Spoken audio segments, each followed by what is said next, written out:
This channel focuses on stories about the lives of single fathers, where I share the hidden struggles, pressures, and quiet love that are not always expressed in real life. The videos use AI to support elements such as voice and visuals, but all content is carefully crafted, edited, and developed through storytelling. These stories are fictional and inspired by various real-life situations, so they are meant to be experienced as narratives rather than taken as absolute truth. To me, even if a story isn't entirely real, as long as it can touch emotions and make people reflect, it still holds real value. The words left Daniel Hayes's mouth before his brain could stop them. Maybe I should just marry you. The conference room went dead silent. 20 executives stared. His billionaire CEO, Alexandra Vale, slowly turned her ice blue gaze on him and said, "Promises shouldn't be made lightly, Mr. Hayes." He laughed nervously, assuming she was joking. She wasn't. 24 hours later, he'd discovered that his throwaway comment had just activated a clause that would drag him into a corporate war, a fake marriage, and a choice that would redefine everything he thought he knew about family, power, and survival. But I'm getting ahead of myself. Let me tell you how a single father with a 7-year-old daughter and a mountain of student debt accidentally became the most controversial man in American business overnight. And if you're enjoying this story, drop a like and comment what city you're watching from so I can see how far this tale travels. The fluorescent lights in Conference Room B had been buzzing for 3 hours straight, and Daniel Hayes was pretty sure he'd lost feeling in his left foot somewhere around the second PowerPoint presentation. He shifted in his chair, trying not to draw attention as he stretched his ankle beneath the table.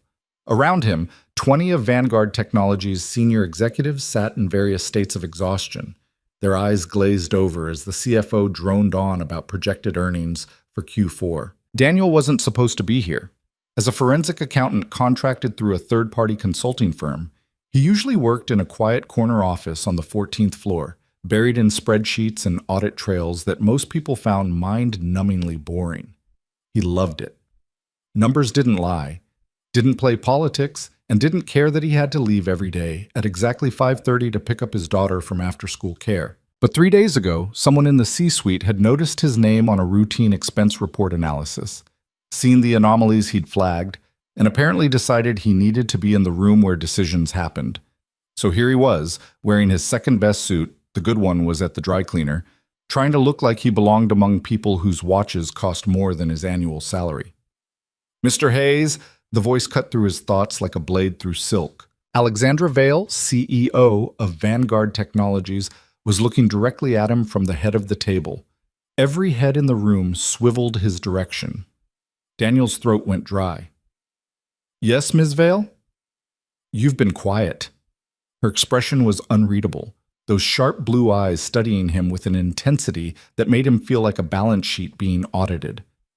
"I'd like to hear your assessment of the Meridian acquisition numbers." He swallowed hard. The Meridian deal was the elephant in the room. A $2, $3 billion acquisition that half the board loved and half thought was financial suicide. Daniel had spent the last week deep in Meridian's books, and what he'd found didn't exactly inspire confidence. "Honestly?" he asked. The corner of her mouth twitched. Might have been amusement, might have been annoyance. "I don't pay for dishonesty, Mr. Hayes." "The publicly reported revenue looks solid," Daniel began, choosing his words carefully. "But when you dig into the footnotes, there are some concerning patterns. Revenue recognition timing that's aggressive at best, questionable at worst. Customer concentration that puts them at serious risk if their top 3 clients walk, and their debt covenants are structured in a way that gives them very little room for error." The room had gone completely silent. The CFO's face had turned an interesting shade of red. "Your recommendation?" Alexandra asked, her tone neutral. Daniel took a breath. This was career suicide, probably. But his daughter Emma's face flashed through his mind, those serious brown eyes that trusted him to always tell the truth, even when it was hard.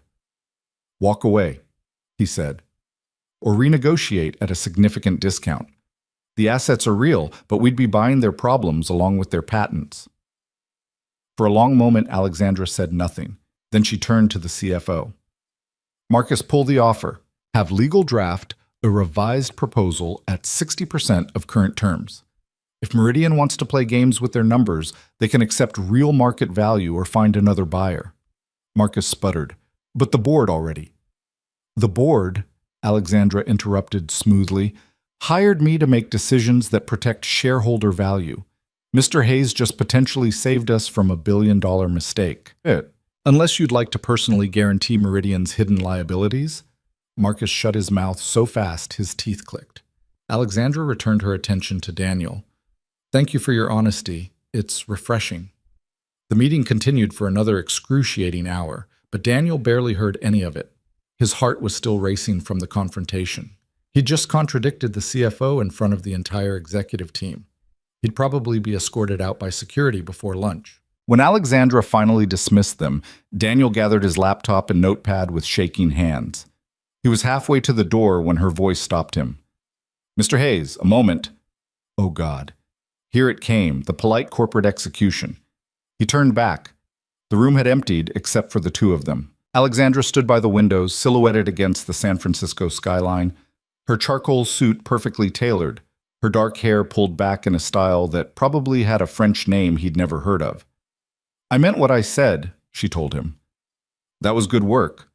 How long have you been with the consulting firm? 3 years, Daniel managed. And before that? I was with the SEC for 2 years. Before that, I finished my CPA while working nights at a regional accounting firm. She turned to face him fully, and something in her expression shifted, became almost curious. That's a hard road. Why leave the SEC? Daniel hesitated. This wasn't the kind of thing you told a billionaire CEO, but something about the directness of her question, the lack of small talk or corporate performance, made him answer honestly. My wife died, he said quietly. Car accident. I had a 6-month-old daughter and a government salary that barely covered daycare. The consulting firm offered better hours and better pay. It wasn't the career I'd planned, but it was the one I needed. Alexandra's expression didn't change, but something flickered in her eyes. Understanding, maybe.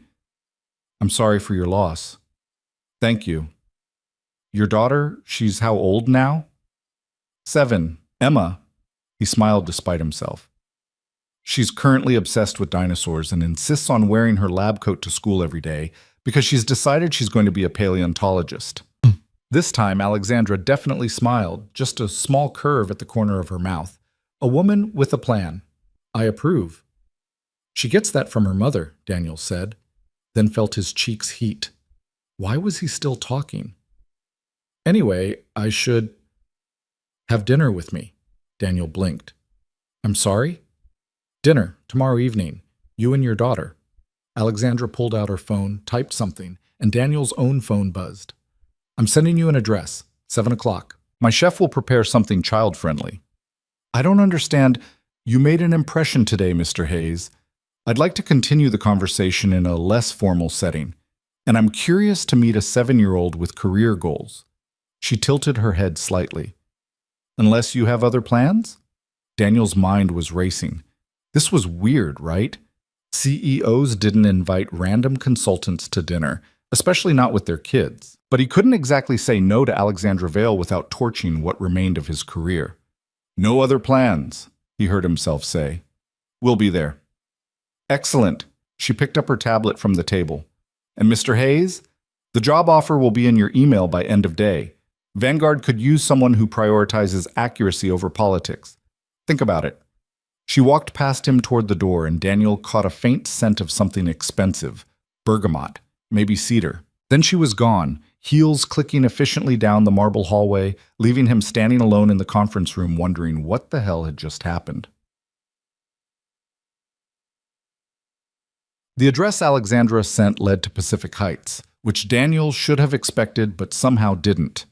He parallel parked his 10-year-old Honda between a Tesla and a Mercedes, feeling acutely aware of the duct tape holding his rear bumper on. Daddy, is this where the princess lives? Emma asked from her booster seat in the back, her face pressed against the window as she stared up at the 4-story Victorian mansion. She's a CEO, not a princess, sweetheart. CEOs can be princesses, Emma said, with the absolute certainty of a 7-year-old, and that's definitely a castle. She wasn't entirely wrong. The house was stunning, Pristine white exterior, bay windows, intricate woodwork that probably cost more to maintain than Daniel's annual salary. The front garden was small but immaculate, with roses that looked like they'd been placed by an artist rather than grown. Daniel helped Emma out of the car, making sure her dress, the nice one with dinosaurs printed on it, because she'd refused to wear anything else, wasn't wrinkled. His own suit felt shabby by comparison, but it was the best he had.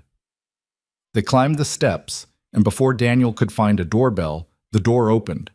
Alexandra Vale stood there in jeans and a simple white sweater, and Daniel nearly didn't recognize her. Without the armor of her business suit, she looked younger, more human. Her hair was down, falling in dark waves past her shoulders, and she was barefoot. "Mr. Hayes," she said, then looked down at Emma. "And you must be the paleontologist." Emma's eyes went wide. "How did you know?" "I have excellent sources." Alexandra stepped aside. "Come in. Dinner's almost ready." The interior of the house was somehow both grand and comfortable. High ceilings and crown molding, but furniture that looked actually used. Books everywhere. Art that seemed chosen for love rather than investment. Emma immediately spotted a glass case displaying what looked like genuine fossils and gasped. "Are those real?" she whispered, awestruck. "Very real," Alexandra said. "Triassic period, mostly. I went through a paleontology phase myself when I was about your age." "Really?" Emma looked up at her with sudden reverence. "Really? Come on, I'll show you my favorite one before dinner." And just like that, Emma took Alexandra's hand and let herself be led across the foyer, chattering about pterodactyls and stegosauruses. Daniel followed, feeling like he'd stepped into an alternate dimension. The dining room was more casual than he'd expected. A large wooden table set for three, windows overlooking a small garden where the last of the evening light caught on a fountain. The food was already laid out: roasted chicken, vegetables, fresh bread, and something that smelled incredible. "I told Chef to keep it simple," Alexandra said, catching his expression. "I assumed a 7-year-old might not appreciate his usual repertoire." They settled in, and for the first 20 minutes, it was surprisingly normal. Emma dominated the conversation, telling Alexandra about her school project on velociraptors and her teacher, Ms. Patterson, who didn't believe that some dinosaurs had feathers, but Emma had brought in 3 library books to prove it. Alexandra listened with what seemed like genuine interest, asking questions that made Emma light up even more. Watching them, Daniel felt something loosen in his chest. Emma had been so quiet since Rachel died, so serious for someone so young. Seeing her this animated reminded him of who she used to be. "Daddy says I ask too many questions," Emma announced, reaching for another roll. "Your daddy is wrong," Alexandra said, glancing at Daniel with a hint of amusement. "Questions are how we learn. Never apologize for curiosity." "See?" Emma told Daniel triumphantly. After dinner, Alexandra showed Emma a collection of old National Geographic magazines, and within 10 minutes, Emma had curled up on the sofa in the library, completely absorbed in an article about a dig site in Mongolia. "She'll be asleep in 20 minutes, Daniel said quietly, watching his daughter's eyes start to droop. "There's a guest room upstairs," Alexandra said. "We can move her when she's out." "We shouldn't impose Mr. Hayes," she gestured toward the hallway. "Walk with me." They ended up in what was clearly her study, a smaller room lined with books, a massive desk covered in papers and screens, a chessboard set up mid-game by the window. Alexandra poured 2 glasses of wine without asking if he wanted one, handed him one, and settled into a leather chair. Daniel sat across from her, nerves returning. This was it. Whatever this dinner had actually been about, he was about to find out. "I need to tell you something," Alexandra said, "and I need you to listen to the whole thing before you respond. Can you do that?" "Okay," Daniel said slowly. She took a sip of wine, her expression carefully neutral. "My grandfather founded Vanguard Technologies in 1982. When he died 15 years ago, he left the majority of his shares in a trust with very specific conditions. One of those conditions is that if I reach my 38th birthday unmarried, control of the company transfers to the board of directors." Daniel's hand tightened on his glass. "Why would he—" "Let me finish." Her voice was firm but not unkind. "My grandfather was brilliant and traditional and absolutely convinced that unmarried women couldn't be trusted with power. He thought I'd marry young, have children, and let my husband run things. When I didn't, he assumed the clause would force me to choose someone suitable. She smiled, but it didn't reach her eyes. He didn't anticipate that I'd spend 20 years building this company into what it is and have no interest in a husband as a business partner. "When's your birthday?" Daniel asked, though he already knew the answer from the look on her face. "Tomorrow." The word landed like a stone in still water. "There's more," Alexandra continued. "Victor Langford, he's a majority shareholder in Meridian, the acquisition you told us to walk away from, has been positioning himself for months. He has allies on the board. The moment I lose control, they'll vote him into my position. He'll force through the Meridian deal, strip the valuable assets, and gut everything my grandfather built." "Can't you contest the trust?" Daniel asked. "My lawyers have been fighting it for 5 years. The language is ironclad, and even if we could break it, we couldn't do it before midnight tomorrow." Daniel set down his wine glass, his mind racing. "So you need to get married, tonight." "Yes." "Why are you telling me this?" But even as he asked, pieces were clicking into place. The sudden dinner invitation, the interest in Emma, the careful conversation.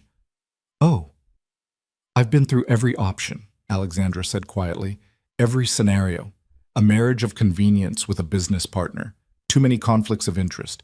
Too much risk they'd try to leverage it for control. An old friend, same problem, plus the emotional complications. A stranger from a service.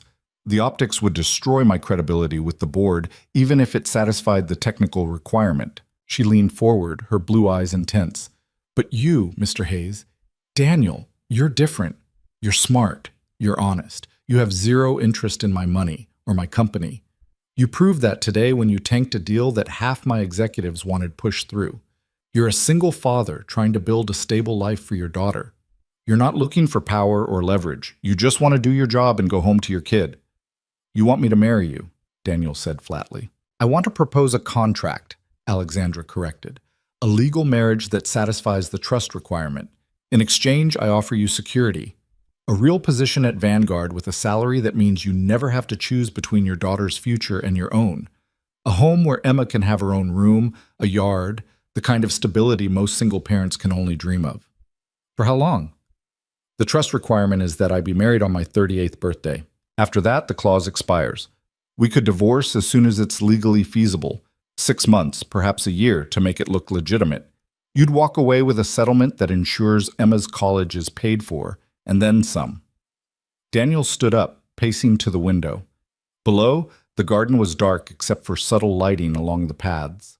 His reflection stared back at him, a tired guy in a cheap suit being offered a way out of every financial stress that had haunted him since Rachel died. "This is insane," he said. "It's practical. It's fraud. It's strategy." Alexandra rose, coming to stand beside him. "I'm not asking you to love me, Daniel. I'm asking you to help me protect something I've spent my entire adult life building. And in return, I'll make sure your daughter has every opportunity you've been working yourself to exhaustion to provide." "And if I say no?" "Then I thank you for a lovely dinner, wish you well in your career, and tomorrow I lose the company to a man who'll destroy it for parts." She paused. "And you go back to wondering if you'll make rent and Emma's orthodontist appointments in the same month." It was a low blow, and they both knew it. But it was also true. "I need to think," Daniel said. "Of course, but I need an answer by tomorrow morning. The courthouse opens at 9. We'd need to be there by 9:30 to file and have the ceremony completed before midnight." She pulled out her phone, typed something, and his buzzed again. "My personal number, call me by 8 a.m. with your decision." Daniel looked back at the library, where Emma had indeed fallen asleep, curled up with a magazine across her chest. She looked so small, so trusting that he'd take care of her, protect her, give her the life Rachel would have wanted. "If I did this," he said slowly, "I'd need conditions." "Name them." "Emma comes first, always. Any decision that affects her, I have final say. And if at any point this arrangement puts her at risk, emotionally, physically, any way, we end it immediately, regardless of the timeline or consequences." "Agreed." "I want it in writing. Everything, the salary, the settlement, the custody arrangements. I want a lawyer to review it before I sign anything. You'll have it by 7 a.m. Daniel turned to face her fully. Alexandra Vale, billionaire CEO, was looking at him with something that might have been hope or might have been calculation. Probably both. "Why do I feel like I'm making a deal with the devil?" he asked. The corner of her mouth quirked up. "Because you're smart enough to know that nothing this good comes without a price." She extended her hand. "But I promise you this, Daniel Hayes. I will never lie to you, never use your daughter as leverage, and never make you regret trusting me. This is business, but it's honest business. That's more than most people get." He looked at her hand, then at his daughter sleeping in the next room, then back at Alexandra. In his mind, he saw the stack of bills on his kitchen counter. The notice from Emma's school about the field trip she desperately wanted to go on that cost $300 he didn't have. The conversation he'd had with himself last week about whether he could afford to fix the car's transmission or if he could risk it holding out another 6 months. He didn't shake her hand. Not yet. "I'll call you in the morning," he said. Pushed. Daniel didn't sleep. He got Emma home and into bed, then sat at his kitchen table until 3 a.m., reading through the contract Alexandra's lawyer had emailed at midnight. It was exactly what she'd promised. Clear terms, explicit protections for Emma, a salary that made his eyes water, and a settlement structure that would set them up for life. It was also a legal marriage to a woman he'd spoken to for maybe 3 hours total. At 4 a.m., he made coffee and pulled out the photo album he kept in the bottom drawer.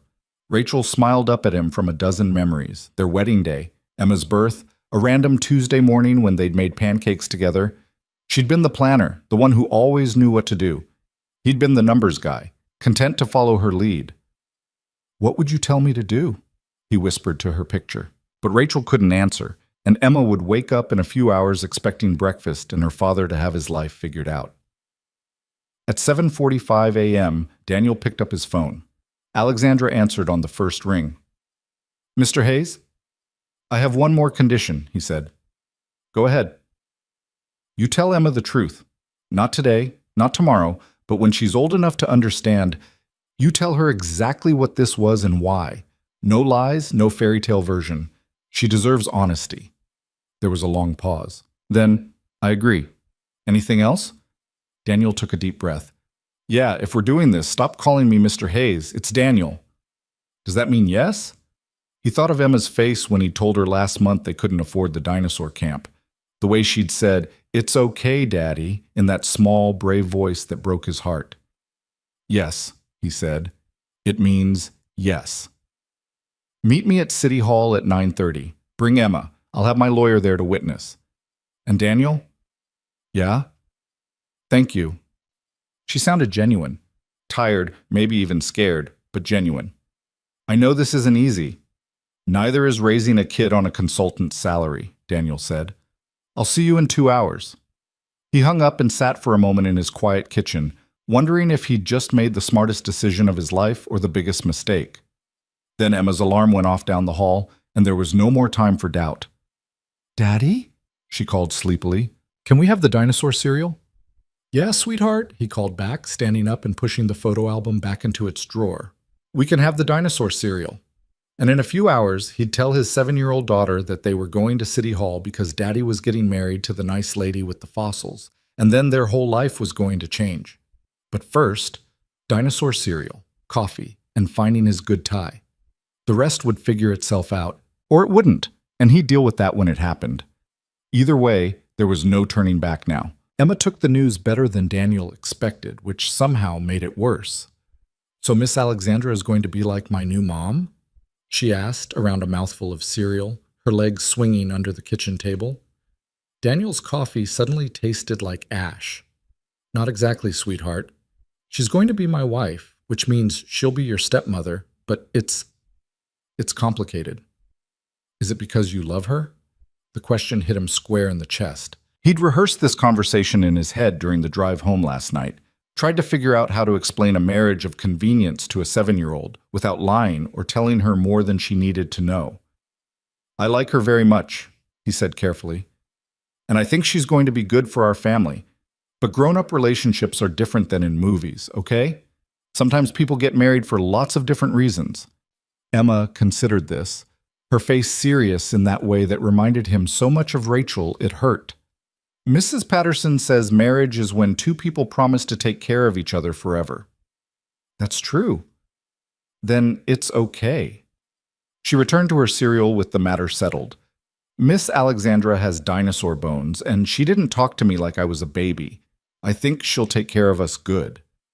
Daniel reached across the table and squeezed her hand. Better than good, Em. That's the plan. Just 2 hours later, they stood on the steps of City Hall, and Daniel's resolve started cracking around the edges. Alexandra was already there, looking perfectly composed in a cream-colored suit that probably cost more than his car. Next to her stood an older woman with sharp eyes and an expensive briefcase. The lawyer, Daniel assumed.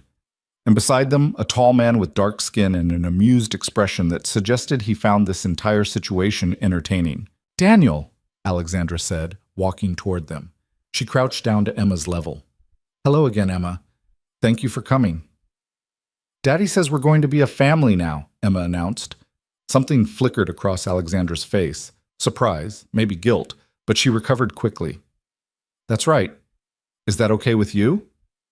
Are we going to live in the house with the fossil room?" "Yes." "Then it's very okay." Emma reached out and took Alexandra's hand with the casual trust of childhood. "Can I bring my stuffed triceratops? His name is Ralph." "Ralph is absolutely welcome." Alexandra stood, still holding Emma's hand, and met Daniel's eyes. The question there was clear. "Are you sure about this?" Daniel nodded once. No, he wasn't sure, but he was committed. "Shall we?" Alexandra gestured toward the entrance. The ceremony itself took less than 15 minutes. They stood in a small room with fluorescent lighting and government-issue furniture, while a clerk with kind eyes and reading glasses perched on her nose read through the standard vows. Daniel's hands were shaking when he signed the license. Alexandra's signature was steady and precise. "By the power vested in me by the state of California," the clerk said with a smile, "I now pronounce you married. You may kiss if you'd like." Daniel and Alexandra looked at each other. Neither moved. "Or not," the clerk added diplomatically. "Congratulations." Alexandra's lawyer produced a folder and handed it to Daniel. "Employment contract, benefits package, and the private agreement we discussed. Everything's been notarized. Welcome to Vanguard Technologies, Mr. Hayes." "It's still Hayes?" Daniel asked, taking the folder. "I kept Vale," Alexandra said.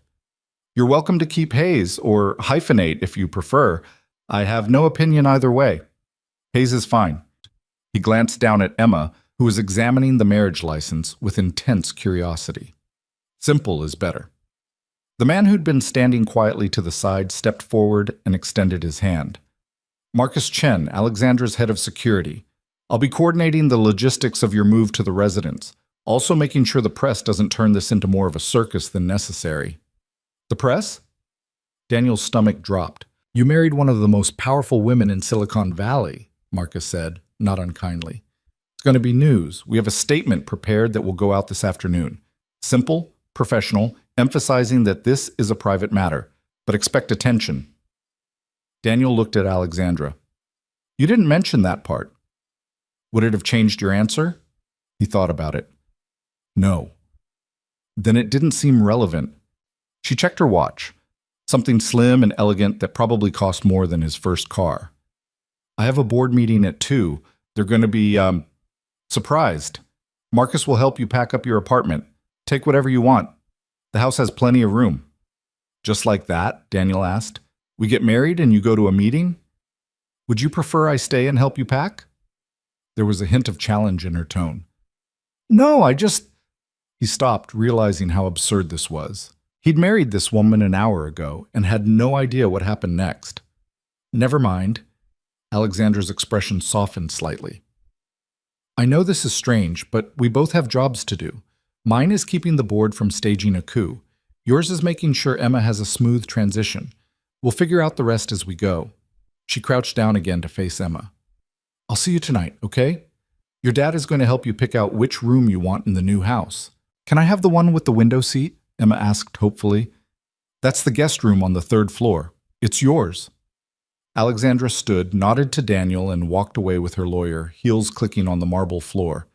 Marcus watched her go, then turned to Daniel with a sympathetic smile. "She's not great at the emotional stuff, but she means well." "Does she?" Daniel heard the bitterness in his own voice and hated it. "Yeah," Marcus said seriously. She does. Come on, I'll drive you home. We can talk logistics on the way. The logistics, as it turned out, were extensive. Marcus explained that Alexandra's house had a full staff: chef, housekeeper, groundskeeper, and Marcus himself, who lived in the guest house out back. There were security protocols, privacy measures, and a lengthy list of people who would need to be informed about the new living arrangements. Emma will need to be enrolled in a new school, Marcus said as he navigated his black SUV through downtown traffic. Alexandra's already reached out to Pacific Heights Prep. They're holding a spot. That's a private school, Daniel said. Very private. Very good. Emma will get into any college she wants with that on her transcript. Daniel looked back at his daughter, who was playing a game on her tablet, oblivious to how completely her life had just changed. This is happening very fast. That's how Alexandra operates, Marcus said. When she makes a decision, she commits fully. It's why she's successful. It's also why she's terrible at relationships. Speaking from experience, Marcus laughed. I've worked for her for 8 years. In that time, I've seen her go on maybe 3 dates, all disasters. She either intimidates men or they're intimidated by her money. Usually both. What about you? Daniel asked. Security chief seems like a lot for one person. I was special forces before this. Alexandra recruited me when some activist investors were making threats. Turned out I'm good at logistics and reading people. The job evolved. He glanced at Daniel. For what it's worth, I think you're good for her. You don't even know me. I know you walked away from a multi-billion-dollar acquisition because the numbers didn't add up. I know you negotiated a marriage contract with your kids' interests as the primary terms. And I know when Alexandra talks about you, she sounds less alone. Marcus pulled up to Daniel's apartment building. That counts for something. The apartment Daniel had called home for 3 years suddenly looked shabby through Marcus's eyes. Peeling paint, a broken buzzer, the faint smell of garbage from the alley behind the building. But it was theirs. He'd carried Emma through that door as a baby. Rachel's presence still lingered in the way the kitchen was organized, the photos on the walls. Take your time, Marcus said, reading his expression. I'll start bringing down boxes from the car. It took 4 hours to pack up their life. Emma wanted to bring everything, every toy, every book, every drawing she'd made in kindergarten. Daniel tried to be practical, but every time he suggested leaving something behind, he saw her face fall and ended up adding it to the keep pile. By the time Marcus loaded the last box into the SUV, the sun was setting and Daniel's back ached. Emma had fallen asleep in her car seat, clutching Ralph the Triceratops. This is it, Daniel said, looking up at the building one last time. You can keep the lease if you want, Marcus offered. Alexandra won't care about the expense. No. Daniel locked the door and pocketed the key. He'd turn it in to the landlord tomorrow. No point hanging on to the past. The drive to Pacific Heights felt like crossing into another world. Marcus used a code to open the gate, and the SUV crunched up a gravel driveway to the mansion Daniel had visited just last night. Except now it wasn't just Alexandra's house. It was home. The front door opened before they reached it. A woman in her 50s with graying hair and a warm smile stood in the doorway. You must be Daniel and Emma. I'm Catherine, the housekeeper. Let me help with those boxes. We can manage, Daniel started. Nonsense. Marcus, grab the heavy ones. Daniel, wake up your daughter, and I'll show you to your rooms. Emma stirred as Daniel unbuckled her seatbelt. Are we there? Yeah, sweetheart, we're there. Catherine led them up the grand staircase to the 3rd floor. The house was even more beautiful in the evening light. Warm wood, soft lighting, art that looked like it belonged in museums. She pushed open a door at the end of the hall, and Emma gasped. The room was perfect. Pale blue walls, white furniture, and a window seat overlooking the garden, exactly as Alexandra had promised. But more than that, there was a bookshelf already filled with books about dinosaurs, a globe on the desk, and a small telescope by the window. Miss Vale had some things delivered this afternoon, Catherine said. She wanted Emma to feel welcome. Emma ran to the bookshelf, touching the spines with reverent fingers. Daddy, look! She got the encyclopedia we saw at the bookstore. Daniel's throat tightened. The encyclopedia set cost $300. He'd told Emma maybe for her birthday. Alexandra had just bought it because she could. Your room is across the hall, Catherine told him. Same floor, so you're close if Emma needs you at night. Daniel's room was smaller but equally thoughtful. a comfortable bed, a desk with a good lamp, built-in bookshelves, and a door that led to a private bathroom. His clothes from the apartment looked ridiculous, hanging in the walk-in closet designed for someone with an actual wardrobe. "Dinner is at 7, Catherine said. "Miss Vale called to say she'll be home by then. If you need anything before, just ask. I'm usually in the kitchen or the main office on the first floor." After she left, Daniel sat on the edge of the bed and tried to process everything. This morning, he'd been a struggling single father. Now he was married to a billionaire, living in a mansion with a new job and a daughter who had her own telescope. It didn't feel real. "Daddy?" Emma appeared in the doorway, still holding Ralph. "Is this really ours? Like, we get to stay?" "Yeah, Em, we get to stay." She ran across the room and threw her arms around him. "I miss Mommy, but I think she'd like Miss Alexandra." Daniel held his daughter and blinked back tears. "Yeah, sweetheart, I think she would too." At 7 sharp, they heard the front door open. Emma jumped up and ran to the stairs, Daniel following more slowly. Alexandra was in the foyer, setting down her briefcase, looking exhausted. Her perfect composure from this morning had cracked slightly. Her hair was loose, her jacket was gone, and there were shadows under her eyes. "How did it go?" Daniel asked. She looked up at him, and for a moment her guard was completely down. "I'm still CEO." Victor Langford tried to contest the validity of the marriage, claiming it was fraudulent. The board lawyer informed him that unless he had proof, he should shut up or face a defamation lawsuit. "So we won? We survived round 1. She noticed Emma watching from behind Daniel.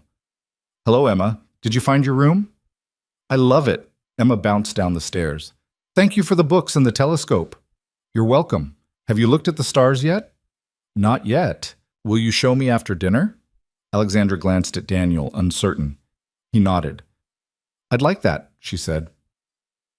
Dinner was surreal. They sat at the same table from last night, but now the dynamic had shifted. Catherine served pasta that Emma devoured while asking Alexandra 1,000 questions about the company, the house, whether she'd ever met an astronaut, and if she thought velociraptors could have been domesticated if humans had been around at the time. Alexandra answered each question with the same serious attention she'd probably give a board member, and Daniel found himself relaxing slightly. Maybe this could work. Maybe they could build something functional out of this strange arrangement. After dinner, Alexandra took Emma up to her room and spent 20 minutes helping her set up the telescope, pointing out constellations and explaining how to adjust the focus. Daniel watched from the doorway, seeing his daughter's face light up in a way it hadn't since Rachel died. When Emma finally yawned, Alexandra stood. "Bedtime, I think." "Will you read me a story?" Emma asked. Alexandra looked startled. I don't know any." "She has about 50 books," Daniel said, walking to the new bookshelf. "Pick your poison." Emma chose a story about a girl who discovered dinosaur eggs in her backyard. Alexandra sat on the edge of the bed and read with the same precise diction she probably used in shareholder meetings. But Emma didn't seem to mind. By the final page, she was already drifting off. Daniel tucked her in, kissed her forehead, and followed Alexandra out into the hallway, pulling the door mostly closed behind them. They stood in the dim corridor, and suddenly Daniel was acutely aware that this woman was his wife. Legally, officially, his wife. "Thank you," he said quietly, "for the books and the telescope. You didn't have to do that. I wanted her to feel like this is her home, not just a place she's staying." Alexandra leaned against the wall, exhaustion evident in every line of her body. "And thank you for going through with this. I know it's not what you wanted." "It's not what either of us wanted," Daniel said, "but maybe it's what we both needed." She studied him for a long moment. "The press statement went out an hour ago. By tomorrow morning, everyone will know we're married.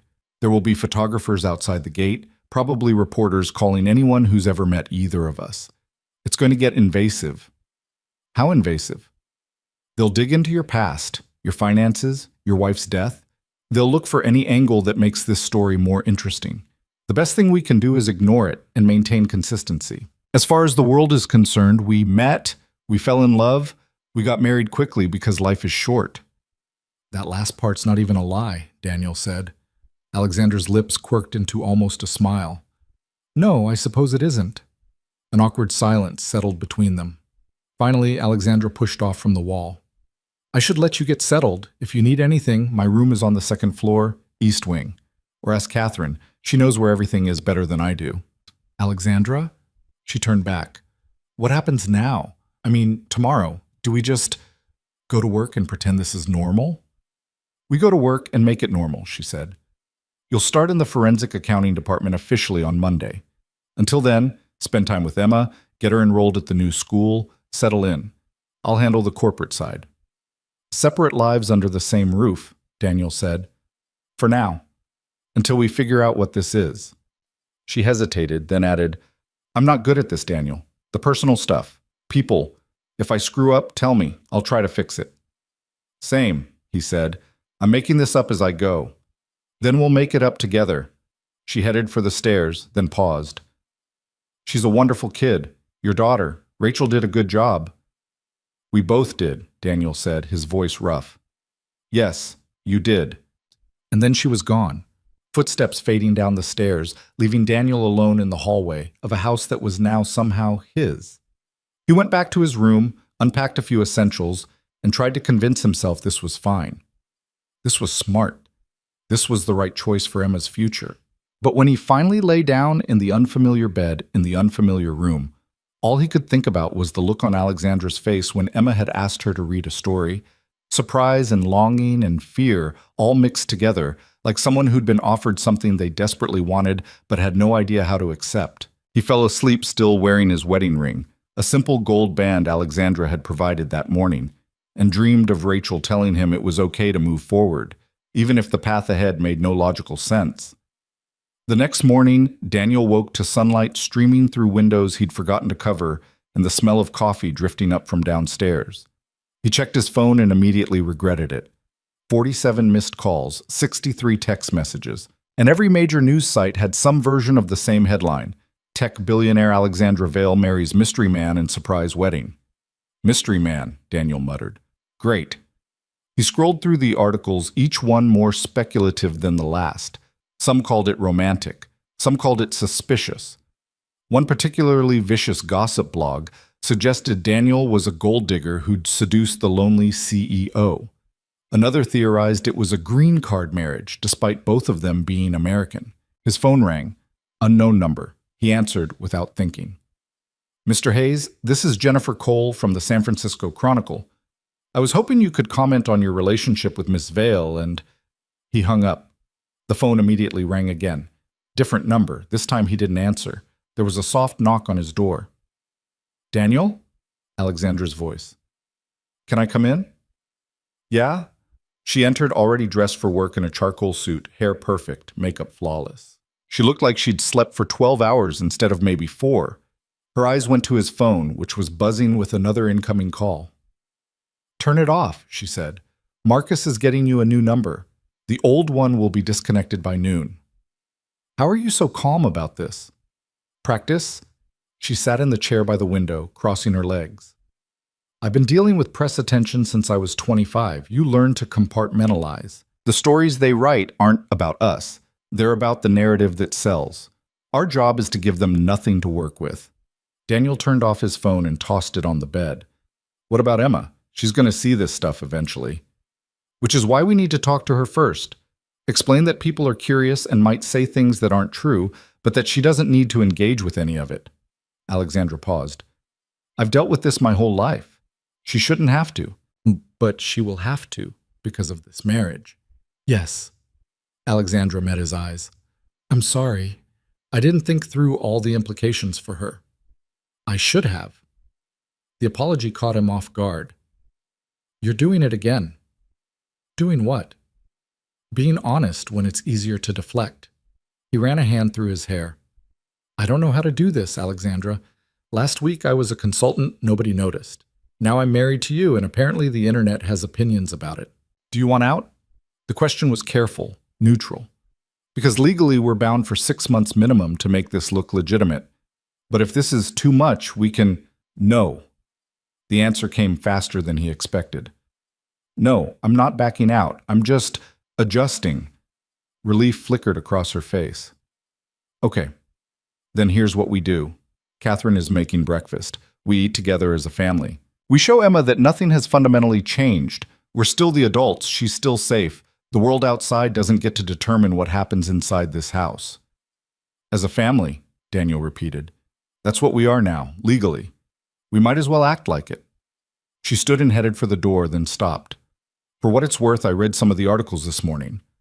The ones calling you a gold digger are ridiculous. The ones calling this romantic are closer to the truth than they know. How do you figure? Alexandra smiled, small and genuine.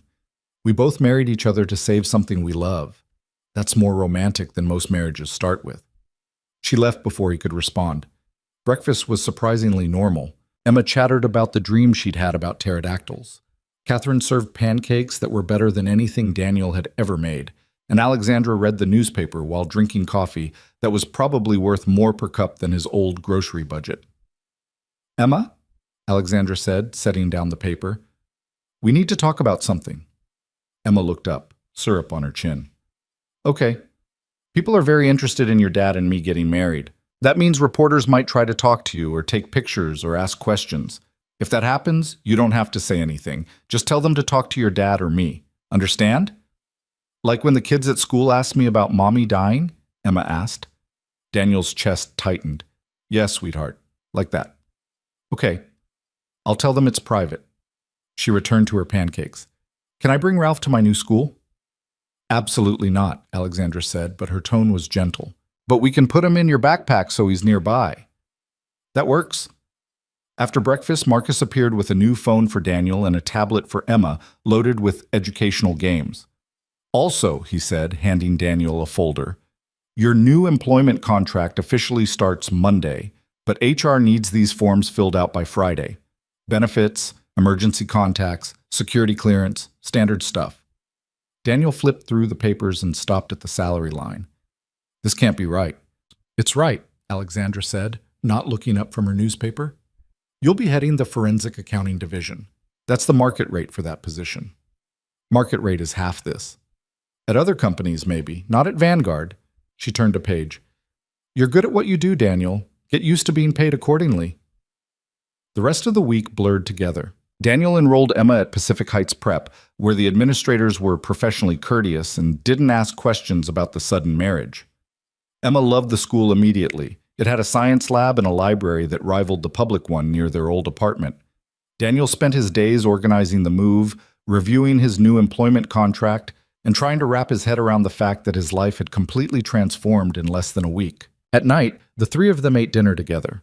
Alexandra always asked Emma about her day with genuine interest, and Emma responded by treating Alexandra like a fascinating puzzle to be solved, asking questions about everything from quantum physics to why adults drank coffee if it tasted bad. It's an acquired taste, Alexandra explained. What does that mean? It means sometimes things that are good for you don't taste good at first, but you learn to appreciate them. Emma considered this seriously.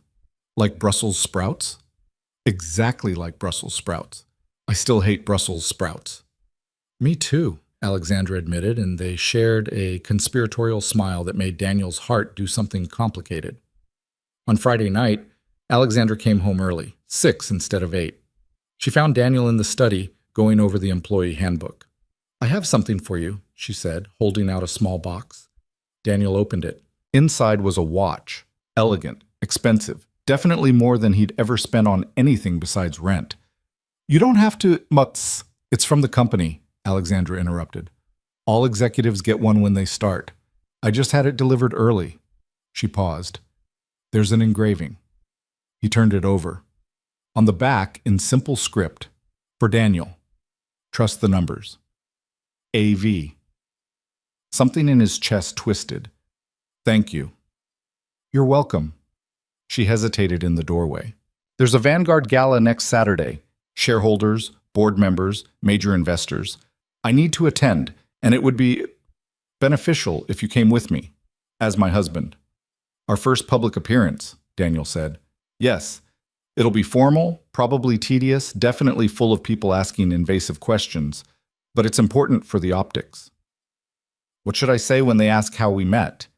Alexandra came into the room, leaning against the desk. The truth, mostly. You were consulting at Vanguard.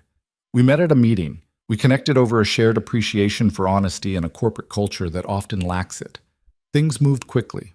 We're private people who'd appreciate respect for our privacy. That's actually pretty close to the truth. The best cover stories usually are. She studied him. You'll need a tuxedo. I'll have my tailor come by tomorrow to do measurements. I have a suit. Daniel. Her tone was gentle but firm. This is a black tie event full of people who judge others based on appearance. I don't care what you wear, but they will. Let me handle this part. You handle Emma's bedtime story. I'll handle the corporate costuming. He wanted to argue, but she was right. This was her world. He was just learning the rules. Okay, he said, but I'm drawing the line at a bow tie. I'll look ridiculous. You'll look distinguished, she corrected. There's a difference. That night, after Emma was asleep, Daniel found Alexandra on the second-floor terrace, wine glass in hand, staring out at the city lights. Mind if I join you? He asked. She gestured to the chair beside her. Help yourself. Wine's on the table. He poured a glass and sat, the night air cool and clean. Below them, San Francisco glittered like scattered diamonds. Do you ever regret it? He asked. The company, the pressure, all of this. Every day, she said simply, and never. Does that make sense? Yeah, I felt the same way about leaving the SEC. Regretted it because I loved the work. Never regretted it because it meant more time with Emma. Your wife, Rachel, how did she die? The question was direct but not unkind. Daniel took a breath. Drunk driver. She was on her way home from a work conference. Never even saw it coming. The other driver walked away with a broken arm. Rachel died instantly. That's not fair. No, it's not. He took a sip of wine. But fair doesn't matter. What matters is what you do after. I had a 6-month-old who needed her father to keep functioning, so I did. Alexandra was quiet for a moment. Then, my parents died in a plane crash when I was 19. Private jet, bad weather, pilot error. I was at Stanford, got the call between classes. I'm sorry. Me too. She swirled her wine. My grandfather blamed me. Said if I'd been the son he'd wanted instead of a granddaughter, my father wouldn't have been on that plane trying to prove I was worth the family legacy.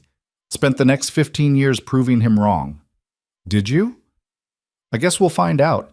If I can keep the company, I proved him wrong. If I lose it, he was right all along. She smiled, but it was bitter. Healthy, right? My therapist would probably have thoughts, Daniel said. You see a therapist? Did, couldn't afford it anymore. But yeah, after Rachel died. Emma and I both went. She drew pictures of her feelings. I sat in a chair and pretended I had it together. Did it help? Yeah, actually, it did. He looked at her. You should try it sometime. Therapy? Pretending you don't have it together might be a nice change. She laughed, genuine and surprised. You know, you're the first person in years who's talked to me like a regular person instead of a walking corporation. Well, you married me. Might as well get some honesty out of the deal. They sat in comfortable silence, drinking wine and watching the city. It wasn't romantic. It wasn't uncomfortable. It was just easy. Hey, Alexandra? Yeah? I think we're going to be okay, Daniel said. This whole weird situation, I think we can make it work. She looked at him, something unreadable in her expression. I think so too. And in that moment, sitting on the terrace of a mansion he now lived in, married to a woman he barely knew, Daniel realized something terrifying. This didn't feel fake anymore. It felt like the beginning of something real. The tuxedo fit perfectly, which Daniel found vaguely annoying. He'd hoped for an excuse to skip the gala, but Alexandra's tailor had transformed him into someone who looked like he belonged at a black tie event. He barely recognized himself in the mirror. You look like James Bond, Emma announced from where she sat on his bed, watching him fidget with the cufflinks. James Bond doesn't get nervous before parties, Daniel said. Yes, he does. He just hides it better. She tilted her head. Are you scared? A little, he admitted. These are important people. I don't want to embarrass Alexandra. You won't, Emma said with absolute certainty. You're the smartest person I know. Well, except maybe Miss Alexandra. But you're tied. Daniel smiled despite his nerves. Thanks, kiddo. Now go brush your teeth. Catherine said she'd read you a story while we're gone. Can I come to the party?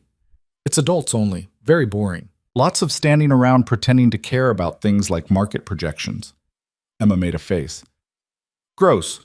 Okay, I'll stay here with Catherine and Ralph. After she left, Daniel took one more look in the mirror. The man staring back looked successful, polished, like someone who married billionaire CEOs. It felt like wearing a costume. He found Alexandra waiting in the foyer and his breath caught. She wore a floor-length gown in midnight blue that somehow made her eyes even more striking. Her hair was swept up, diamond earrings catching the light. She looked like money and power and grace, everything he wasn't. You clean up well, she said, her gaze sweeping over him with professional assessment. You too, Daniel managed, then winced. I mean, you look beautiful. That was supposed to be a compliment. The corner of her mouth quirked up. I'll take it. Ready? No. Perfect. Neither am I. She picked up a small clutch from the hall table. Marcus is driving. The event is at the Fairmont. We'll arrive, make an entrance, circulate for an hour, and leave. Simple. Nothing about tonight is going to be simple, Daniel said. Probably not, Alexandra agreed, but we'll survive it together. The drive to the Fairmont took 20 minutes. Marcus navigated through traffic while Alexandra briefed Daniel on the key players who'd be attending. Victor Langford will be there, she said, her tone carefully neutral. He'll try to get under your skin. Don't let him. What is his angle? He wants to prove our marriage is fake so he can contest the trust. He'll probably insinuate that you're using me, or I'm using you, or both. Stay calm, stay vague, and redirect any personal questions. What if he asks how we met? Tell him the truth. We met at work. You impressed me with your integrity. Things develop naturally from there. She paused. The best lies are wrapped in truth, Daniel. Remember that. This is really starting to feel like a spy movie, he muttered. Welcome to corporate America, Alexandra said dryly. The Fairmont's ballroom was exactly as intimidating as Daniel had feared. Crystal chandeliers, marble floors, and several hundred people who all looked like they'd been born wearing designer clothing. A string quartet played something classical in the corner. Waiters circulated with champagne and hors d'oeuvres that were probably tiny works of art. The moment they walked in, conversation stopped. Heads turned. Daniel felt every eye in the room assess him, judge him, try to figure out what he was doing with Alexandra Vale. Smile, Alexandra murmured, her hand resting lightly on his arm. You look like you're walking to your execution. That's how I feel. Fake it. I've been faking confidence since I was 22. It's basically my superpower. A woman in a red gown approached, all bright smile and calculating eyes. Alexandra! Darling, you look stunning. And this must be the mysterious husband. Daniel, this is Margaret Chen, one of our board members. Margaret, my husband. Daniel Hayes. Daniel shook her hand. Nice to meet you. The pleasure is mine, Margaret said, her eyes sharp despite the pleasant tone. I must admit we were all quite surprised by the announcement. Such a whirlwind romance. When you know, Alexandra said smoothly. Indeed. And what is it you do, Daniel? I'm starting in Vanguard's Forensic Accounting Division on Monday, Daniel said, keeping his voice steady. Before that, I was a consultant. How convenient, Margaret murmured. Well, I hope you're settling in well. Marriage to someone like Alexandra must be quite an adjustment. The implication hung in the air like smoke. Daniel felt his jaw tighten, but Alexandra's fingers pressed slightly against his arm. A warning. The adjustment has been easier than expected, he said carefully. Turns out we have a lot in common. Such as? Margaret's smile didn't reach her eyes. A daughter who thinks dinosaurs are the pinnacle of evolution, Alexandra interjected. If you'll excuse us, Margaret, I see some people we need to greet. She steered Daniel away before Margaret could respond. Once they were out of earshot, Daniel exhaled. That was a test, he said. Everything tonight is a test. You did fine. Alexandra snagged 2 champagne flutes from a passing waiter and handed him one. Margaret has been pushing for Victor to join the board for months. She's fishing for ammunition. Did I give her any? No, you were appropriately vague and mildly defensive, which is exactly what a real husband would be. She took a sip of champagne. Keep doing that. They circulated through the crowd, Alexandra introducing Daniel to what felt like hundreds of people whose names he immediately forgot. He smiled, shook hands, deflected personal questions, and tried not to look as out of his depth as he felt. An older man with silver hair and an expensive watch cornered them near the buffet. "Alexandra, wonderful to see you, and you must be Daniel." "Robert Whitmore," Alexandra said, her tone cooler than before. "Daniel, Robert is one of our largest shareholders." "Congratulations on the marriage," Robert said, his tone suggesting he thought no such thing. "Quite a surprise for everyone." Sometimes the best things are unexpected," Daniel replied. "Indeed, though I'm curious, how long have you two known each other?" "Long enough," Alexandra said. "Forgive me, but the timing seems rather convenient. Your birthday, the trust clause, this sudden marriage." Robert's smile was all teeth, no warmth. "It's raised some questions among the shareholders." Daniel felt anger flare hot in his chest, but before he could respond, Alexandra stepped forward, her voice dropping to a tone that could cut glass. "Are you questioning my integrity, Robert?"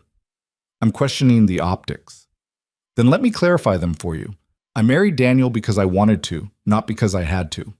What the trust requires and what I choose are two different things. If you or anyone else has concerns about my leadership, you're welcome to raise them formally. Otherwise, my personal life is none of your business." The temperature around them seemed to drop 10 degrees. Robert's smile faltered. "Of course, I meant no offense." "Yes, you did." Alexandra set down her champagne glass with deliberate care. "But I'll choose to ignore it this once. Enjoy the party, Robert." She walked away, and Daniel followed, his heart pounding. Once they were in a quieter corner near the windows, he let out a breath. That was intense. "That was restrained," Alexandra corrected. "Robert has been trying to undermine me for 3 years. He wants Victor on the board because Victor promised him preferential treatment on a contract bid." "How do you know that?" "Because I pay attention, and because people like Robert always assume women got where they are through luck or manipulation, never competence." She glanced at him. "Are you okay? You look ready to punch someone." "I wanted to defend you," Daniel said. "But you didn't need it." "No, I didn't. But the fact that you wanted to matters." Something softened in her expression. "Thank you." Before Daniel could respond, a voice cut through the ambient noise like a blade. Well, the happy couple." Daniel turned to see a man in his early 50s, tall and lean, with silver at his temples and eyes like a shark. He knew without being told that this was Victor Langford. "Victor," Alexandra said evenly. "Enjoying the party?" "Immensely. Though I must say your surprise nuptials stole quite a bit of attention from tonight's actual purpose." Victor's gaze slid to Daniel with barely concealed contempt. "Daniel Hayes, correct? The consultant." "That's right," Daniel said. "Fascinating. From consultant to CEO's husband in what, a week? That must be some kind of record." "When Alexandra and I connected, the timeline didn't matter," Daniel said, keeping his voice neutral despite the rage building in his chest. "Connected," Victor repeated, amusement coloring his tone. "Is that what we're calling it? I'd have used different terminology. Convenient, strategic, desperate, perhaps." "Careful, Victor," Alexandra said quietly. "You're coming dangerously close to slander." "Am I?" "I'm simply observing that the timing of your marriage coincides remarkably well with the trust deadline. One might even call it miraculous. One might also call it none of your business," Daniel said. Victor laughed, cold and sharp. "Oh, I like him, Alexandra. He's got more spine than your usual corporate sycophants. Tell me, Daniel, what did she offer you? A salary, stock options, or just the chance to play house in a Pacific Heights mansion?" "That's enough." Alexandra's voice had gone deadly calm. "You want to question my decisions? Question them. But leave my husband out of your petty power plays." "Petty?" Victor's smile widened. "There's nothing petty about $2.3 billion in company value. When this farce inevitably falls apart, and it will, the board will have grounds to review the trust terms, and then we'll see who ends up running Vanguard." "You're assuming it's a farce," Daniel said before he could stop himself. Victor turned his full attention to him. "Aren't you going to tell me it's true love, that you swept the Ice Queen off her feet with your consultant charm?" "I'm going to tell you that what Alexandra and I have is real, whether you believe it or not. And the only person desperate here is you, trying to take something you didn't earn because you couldn't compete legitimately." The words hung in the air. Victor's smile froze. Around them, several nearby conversations had stopped, people pretending not to listen while hanging on every word. Interesting, Victor said slowly. You know, I had my team pull your background, Daniel. Single father, modest income, wife died tragically. Quite the sob story. I'm sure Alexandra found it very compelling. You investigated my family? Daniel's voice dropped to something dangerous. Public information, Victor said with a shrug. Your daughter Emma, isn't it? 7 years old? I'm sure she's enjoying the upgrade in lifestyle. Private school, mansion, all the dinosaur books money can buy. Daniel moved before he could think, but Alexandra's hand caught his arm, her grip surprisingly strong. We're done here, she said, her voice like ice. Marcus? As if summoned, Marcus appeared at Alexandra's elbow. He was in a suit instead of his usual casual clothes, but the threat in his posture was unmistakable. Mister? Langford was just leaving, Alexandra said. Victor held up his hands in mock surrender. No need for dramatics. I've said what I came to say. He met Daniel's eyes. Enjoy it while it lasts, Mr. Hayes. Fairy tales always end. He walked away, and Daniel realized his hands were shaking. I need some air, he said. Alexandra nodded toward the terrace doors. Go. I'll handle the crowd. Daniel pushed through the doors onto a wide balcony overlooking the city. The cool night air hit his face, but it didn't calm the fury coursing through him. Victor had investigated Emma. Had people looking into Rachel's death, into their lives, all to find ammunition to use against Alexandra. Bastard, he muttered. Agreed. He turned to find Alexandra had followed him out. The terrace was empty except for them, the party sounds muted through the glass doors. I'm sorry, she said. I should have warned you he'd go after your family. You can't predict everything. I should have predicted that. It's what I would do if I were trying to destabilize an opponent, find their weakness and exploit it. Is that what I am? Daniel asked. Your weakness? Alexandra leaned against the balcony railing, her gown shimmering in the city lights. I don't know what you are yet, but you're definitely not weakness. He called you the Ice Queen. People have called me worse. I stopped caring what they thought around the same time I stopped pretending to be what they wanted. Daniel moved to stand beside her. Below, San Francisco spread out like a circuit board, all light and connection. Back there, when he mentioned Emma, I wanted to hit him, Daniel said quietly. I've never wanted to hit someone before. Not like that. Because he threatened your daughter. That's what parents do. We become dangerous when someone goes after our kids. She paused. Even the ones who aren't biologically ours. He looked at her sharply. You consider Emma yours? I don't know, Alexandra said honestly. But when he said her name like that, like she was a commodity to be evaluated, I wanted to destroy him. So maybe that's answer enough. They stood in silence for a moment, and then Alexandra laughed. A real laugh, not the polished corporate version. What? Daniel asked. We're terrible at this, she said. The fake marriage thing. We're supposed to be playing roles, and instead we're actually getting emotionally invested in each other's families and threatening hostile investors. Is that bad? I have no idea. She turned to face him, leaning back against the railing. But it's definitely not what I planned. What did you plan? A transaction. Clean, simple, mutually beneficial. You'd play the husband at events. I'd maintain control of the company, and in 6 months we'd part ways with a handshake and a generous settlement. And now? Alexandra looked at him for a long moment, something vulnerable flickering in her expression. Now Emma draws pictures of the three of us as stick figures and calls it family.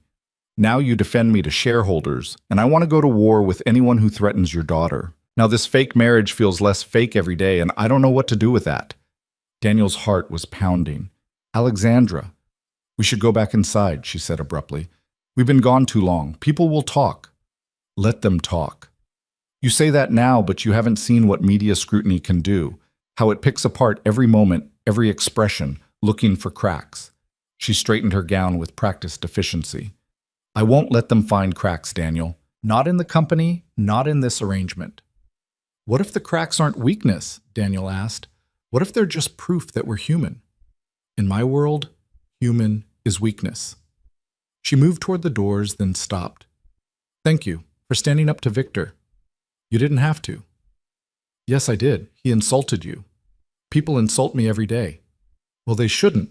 Daniel closed the distance between them.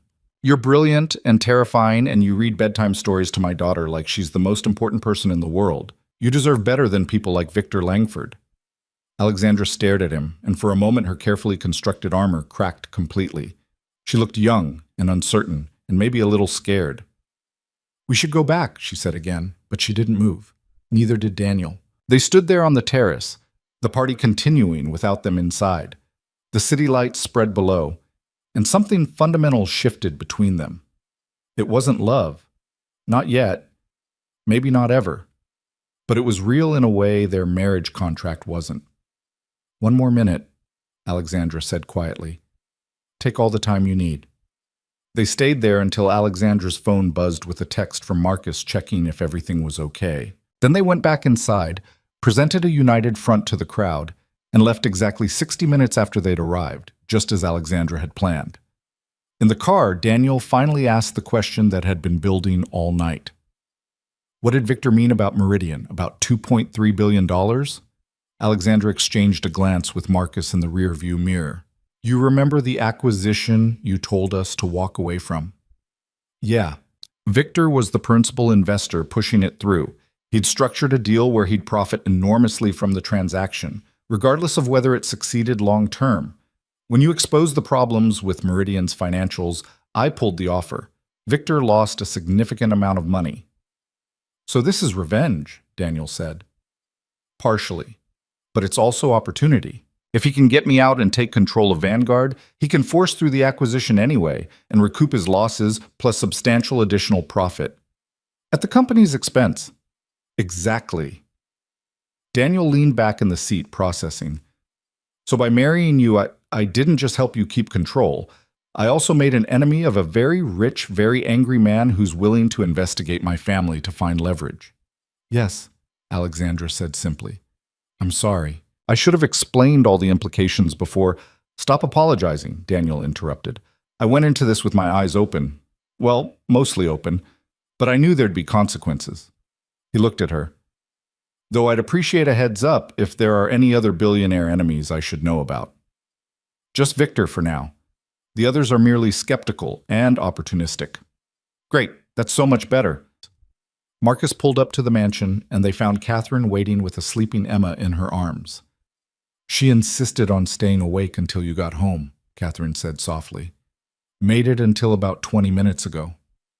Daniel took his daughter carefully, feeling her warmth, the solid reality of her against his chest. She stirred, mumbled something about velociraptors, and went back to sleep. I'll take her up, he said. He carried Emma to her room, tucked her in with Ralph the Triceratops, and stood for a moment watching her sleep. She looked peaceful, safe, unaware of the corporate warfare swirling around her. He'd do anything to keep her that way. When he came back downstairs, he found Alexandra in the kitchen, still in her gown, making tea. Want some? She asked. Sure. They sat at the kitchen island, the informal one, not the dining room, and drank tea in comfortable silence. Alexandra had taken off her heels and unpinned her hair. She looked more human this way, less like a CEO, and more like someone who just survived a difficult evening. I start work Monday, Daniel said eventually. Nervous? Terrified. Everyone's going to know I'm your husband. They're going to think I got the job because of that. You got the job because you're good at it, Alexandra said firmly. Let them think what they want. Your work will speak for itself. Well, what if I find something? In the books, I mean. Something that implicates someone important. Then you report it to me, and we handle it. That's why I hired you, Daniel. I need someone I can trust to find the problems before they become crises. He studied her over his teacup. You really think you can trust me? We barely know each other. I trust your integrity, Alexandra said. That's more than I can say for most people in my life. She set down her cup. And we know each other better than you think. I know you check on Emma 3 times a night to make sure she's sleeping okay. You know I work until midnight most nights because I can't turn off my brain. You know I read bedtime stories in the same voice I use for shareholder meetings because I don't know how else to do it. I know you still wear your wedding ring from Rachel on a chain around your neck because you're not ready to let her go completely. Daniel's hand went automatically to his chest, where Rachel's ring hung hidden under his shirt. How did you? I notice things. It's part of being good at what I do. She smiled slightly. You're not the only one who pays attention, Daniel. Fair point. He finished his tea. We're really doing this, aren't we? The job, the marriage, all of it. Seems like it. And Victor, the board, the people who think this is fake, we'll deal with them as they come. Alexandra stood, gathering the teacups. For now, we have a more immediate problem. What's that? Emma's school has a parent-teacher conference next week. Both of us are expected to attend. Daniel laughed despite himself. Corporate warfare I can handle. Parent-teacher conferences still make me sweat. Then we'll sweat together, Alexandra said. That's what partners do. Partners, Daniel repeated. Is that what we are? Alexandra looked at him for a long moment. I don't know what we are yet, but we're figuring it out. She left the kitchen, her gown rustling against the floor, and Daniel sat alone for a while longer. Outside, the city was quiet, the night deep and still.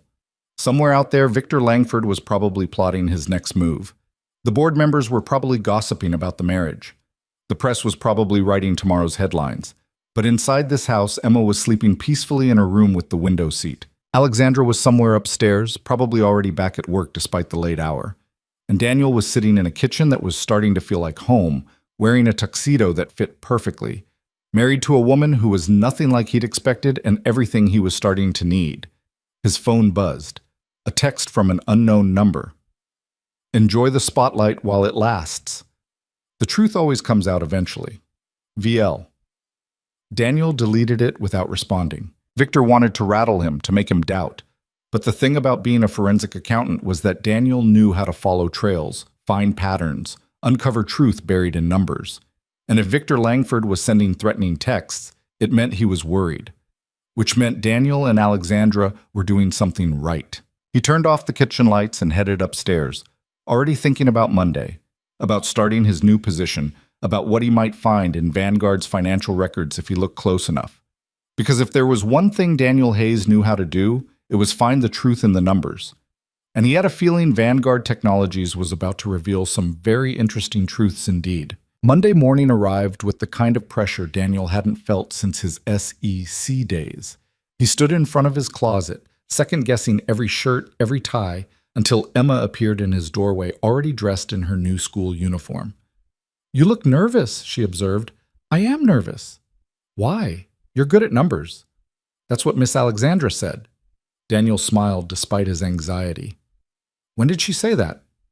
Yesterday when you were at the store. She told me you were going to help keep the company safe, like a superhero, but with spreadsheets instead of a cape. Something warm expanded in his chest. She said that? Yep. She also said if anyone at work is mean to you, to tell her and she'll fire them. Emma giggled. I don't think she was joking. Probably not, Daniel agreed. He selected a navy tie and checked his reflection one final time. How do I look? Like someone who belongs in a big office, Emma said seriously. Mom would be proud. The words hit him unexpectedly hard. He crouched down to Emma's level. You think so? I know so. She always said you were the smartest person she ever met, and the nicest. Emma hugged him tight. Don't be scared, Daddy. You've got this. 20 minutes later, Daniel walked into Vanguard Technologies as an employee for the first time. The building was even more imposing from this perspective. 42 floors of glass and steel housing some of the brightest minds in technology. Security waved him through with his new badge, and he took the elevator to the 28th floor where the Forensic Accounting Division resided. His new office was corner-positioned with windows overlooking the city.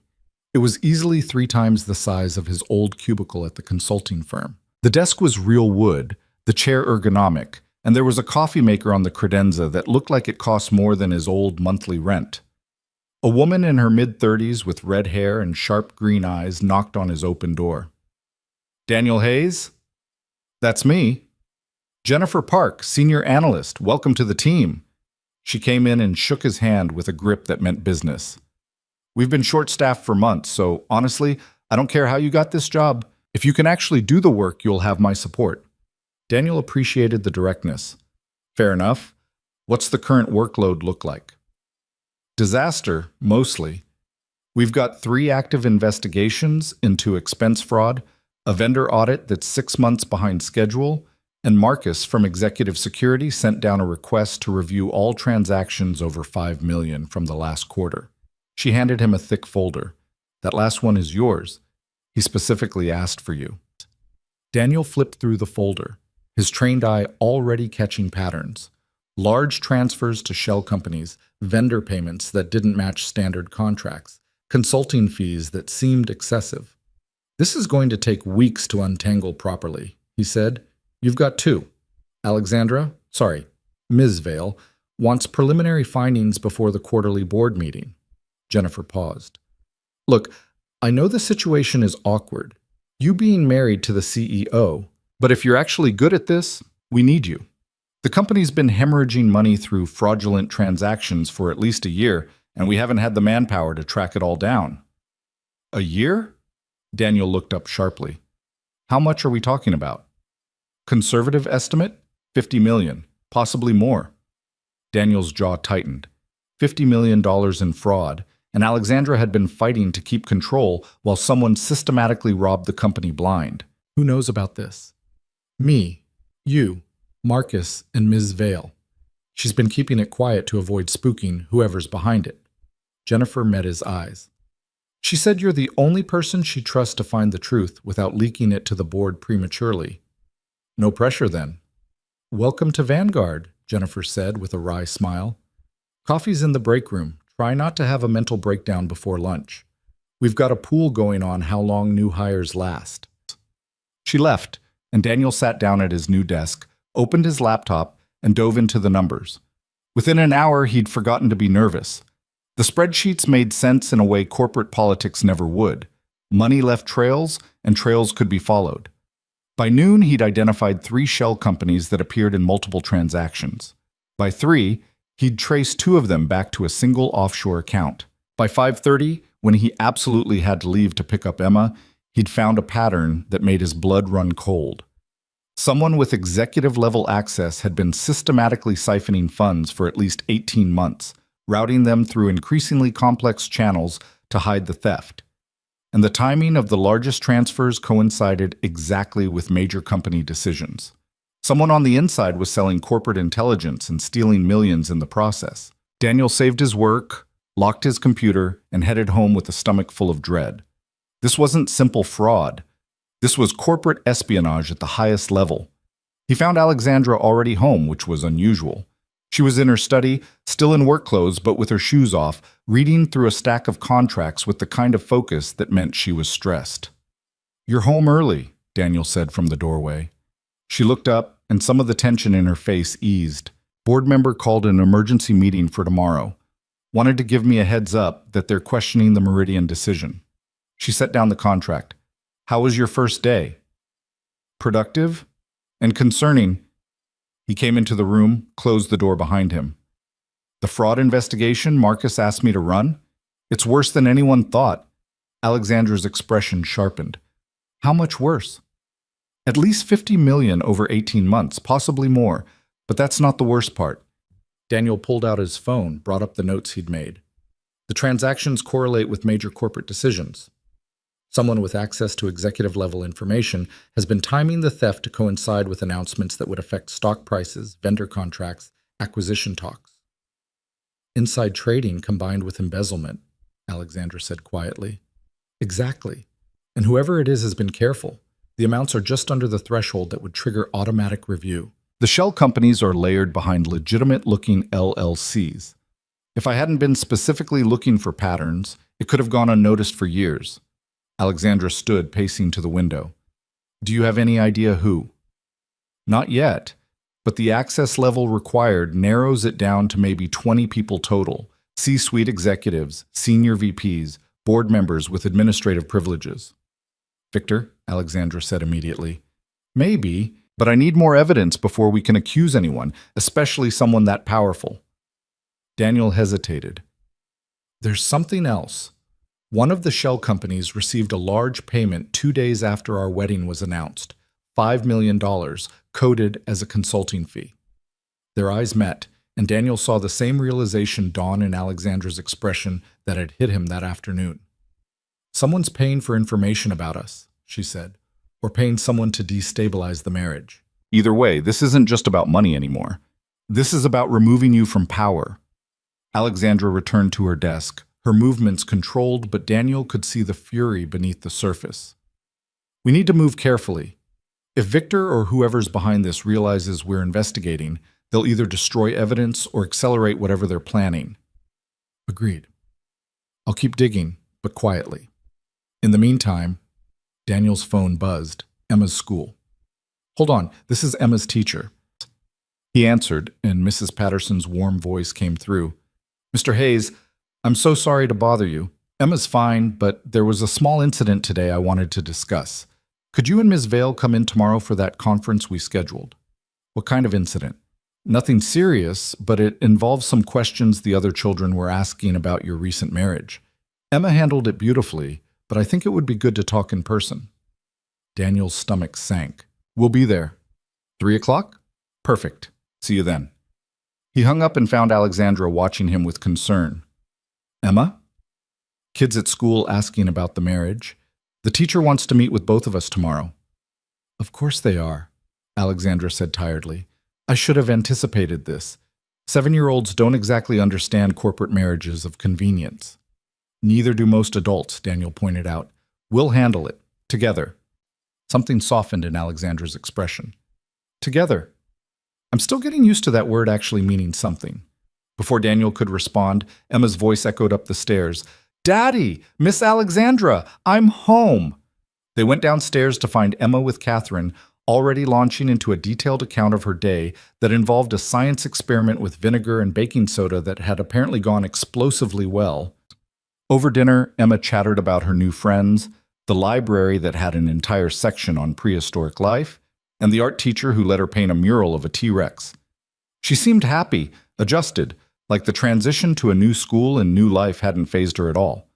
But when Catherine cleared the dishes and Alexandra went to make a phone call, Emma's cheerful facade cracked slightly. Daddy, she said quietly, can I ask you something? Always, sweetheart. Are you and Miss Alexandra really married? Like, for real? Daniel's heart squeezed. He'd known this question was coming, but he still wasn't prepared for it. We are legally married, yes. Why do you ask? Because Sophie, she's in my class, she said her parents said you only married Miss Alexandra for her money. And then Jacob said maybe Miss Alexandra married you because she was lonely. And I said they were both wrong, but I didn't know how to explain why. Daniel pulled Emma onto his lap, the way he used to when she was smaller. What Sophie and Jacob's parents think doesn't matter, Em. What matters is that Miss Alexandra and I made a choice to become a family with you. And that choice was real, even if the reasons were complicated. Do you love her? The question hung in the air. Daniel thought about Alexandra reading bedtime stories, defending him at the gala, trusting him with the company's darkest secrets, looking at Emma like she was something precious. I care about her very much, he said carefully. Love is complicated, and sometimes it takes time to grow. But I can tell you that I respect her, I trust her, and I want this to work. Does that make sense? Emma nodded against his chest. I think I love her. Is that okay? Oh, sweetheart. Daniel kissed the top of her head. That's more than okay. That's wonderful. Good. Because I told Sophie that Miss Alexandra is the best stepmom ever, and if anyone says mean things about our family, I'll report them to Mrs. Patterson. Daniel laughed despite the heaviness in his chest. That's my girl, fighting battles with proper administrative channels. Later, after Emma was asleep, Daniel found Alexandra back in her study, but this time she was just sitting in the dark, staring out at the city lights. You okay? He asked softly. Emma asked you if we're really married, didn't she? How did you... I heard the tale end when I came back from my call. I didn't mean to eavesdrop. Alexandra turned to face him, and in the dim light from the city, she looked vulnerable. What did you tell her? The truth, that we made a choice to become a family, and that choice was real even if the circumstances were unusual. He came into the room, sat in the chair across from her. She also said she thinks she loves you. Alexandra's breath caught. She did? Yeah, and she told her classmates you're the best stepmom ever. I don't know how to be a stepmom, Alexandra said quietly. I barely know how to be a person outside of work. What if I screw this up? What if I hurt her? You won't. You don't know that. Yes, I do. Daniel leaned forward. Because you care enough to worry about it. Bad parents don't stay awake at night wondering if they're good enough. They just assume they are. Alexandra was quiet for a long moment. Then, my mother died when I was 19. I never got to ask her advice about relationships, about family, about any of this. My grandfather certainly never offered guidance beyond marry someone suitable and produce heirs. I've been making up the rules as I go for so long that I don't know what normal even looks like. Normal is overrated, Daniel said. Emma and I are doing okay, and we're about as far from normal as it gets. A widowed single father who married his CEO to save her company and moved into a mansion, Alexandra said with a faint smile. Yes, that's definitely not a normal Tuesday. Exactly. So we'll figure out our own version of normal, the three of us. The word settled between them, comfortable and terrifying at once. They sat in companionable silence until Alexandra's phone buzzed with what was probably the 50th email of the evening. The board meeting is at 9 tomorrow, she said, checking the message. They're going to push hard on the Meridian decision. Robert Whitmore has been making calls, building a coalition to question my judgment. Because you saved the company from a bad acquisition? Because I contradicted their pre-approved narrative. They'd already decided the acquisition was brilliant, and I made them look foolish. She set down her phone. Corporate boards are like high school cliques with better lawyers. Bruise their ego, and they'll find a way to make you pay. What do you need from me? Keep investigating. If we can prove someone on the board is involved in the fraud, it'll shift the power dynamic entirely. She met his eyes. But be careful, Daniel. If they realize what you're looking for, you could become a target. I've been threatened by Victor Langford and investigated for gold digging. I think I can handle corporate fraud suspects. This is different. People who steal $50 million don't stop at threatening text messages. They destroy careers, reputations, sometimes lives. The seriousness in her tone made Daniel's skin prickle. Are you saying I'm in actual danger? I'm saying we both are. This stopped being a simple contract marriage the moment you found that pattern in the transactions. Alexandra stood, moved to where he sat, and surprised him by taking his hands. I need you to promise me something. What? If this gets dangerous, if you find evidence that puts you or Emma at risk, you tell me immediately. No heroics, no trying to handle it alone. We're partners in this now, remember? Her hands were warm in his, her eyes intense and worried. Daniel realized with a start that she was genuinely afraid for him. I promise, he said, but the same goes for you. No shouldering everything alone because you're used to being solitary. If someone threatens you, I need to know. Deal. She squeezed his hands once, then released them, stepping back into her professional space. Now go get some sleep. We have a parent-teacher conference to survive tomorrow, and Mrs. Patterson strikes me as someone who doesn't tolerate unprepared parents. The next afternoon, Daniel and Alexandra sat in child-sized chairs across from Mrs. Patterson's desk, feeling exactly like students called to the principal's office. Mrs. Patterson was in her 50s with kind eyes and an expression that suggested she'd seen every parenting challenge imaginable and remained unimpressed by all of them. Thank you both for coming, she said, folding her hands on her desk. First, let me say that Emma is a delight. She's bright, curious, respectful, and has already made friends. You're doing something very right. Daniel felt some of the tension ease. Thank you. However, Mrs. Patterson continued, I wanted to discuss the questions she's been facing from other students about your family situation. Some of the parents have been, let's say, interested in the details of your marriage, and their children are bringing those conversations to school. What kind of questions? Alexandra asked, her tone carefully neutral. Whether it's real, whether Mr. Hayes married you for money, whether Emma is being used as part of some corporate strategy. Mrs. Patterson's expression showed what she thought of those theories.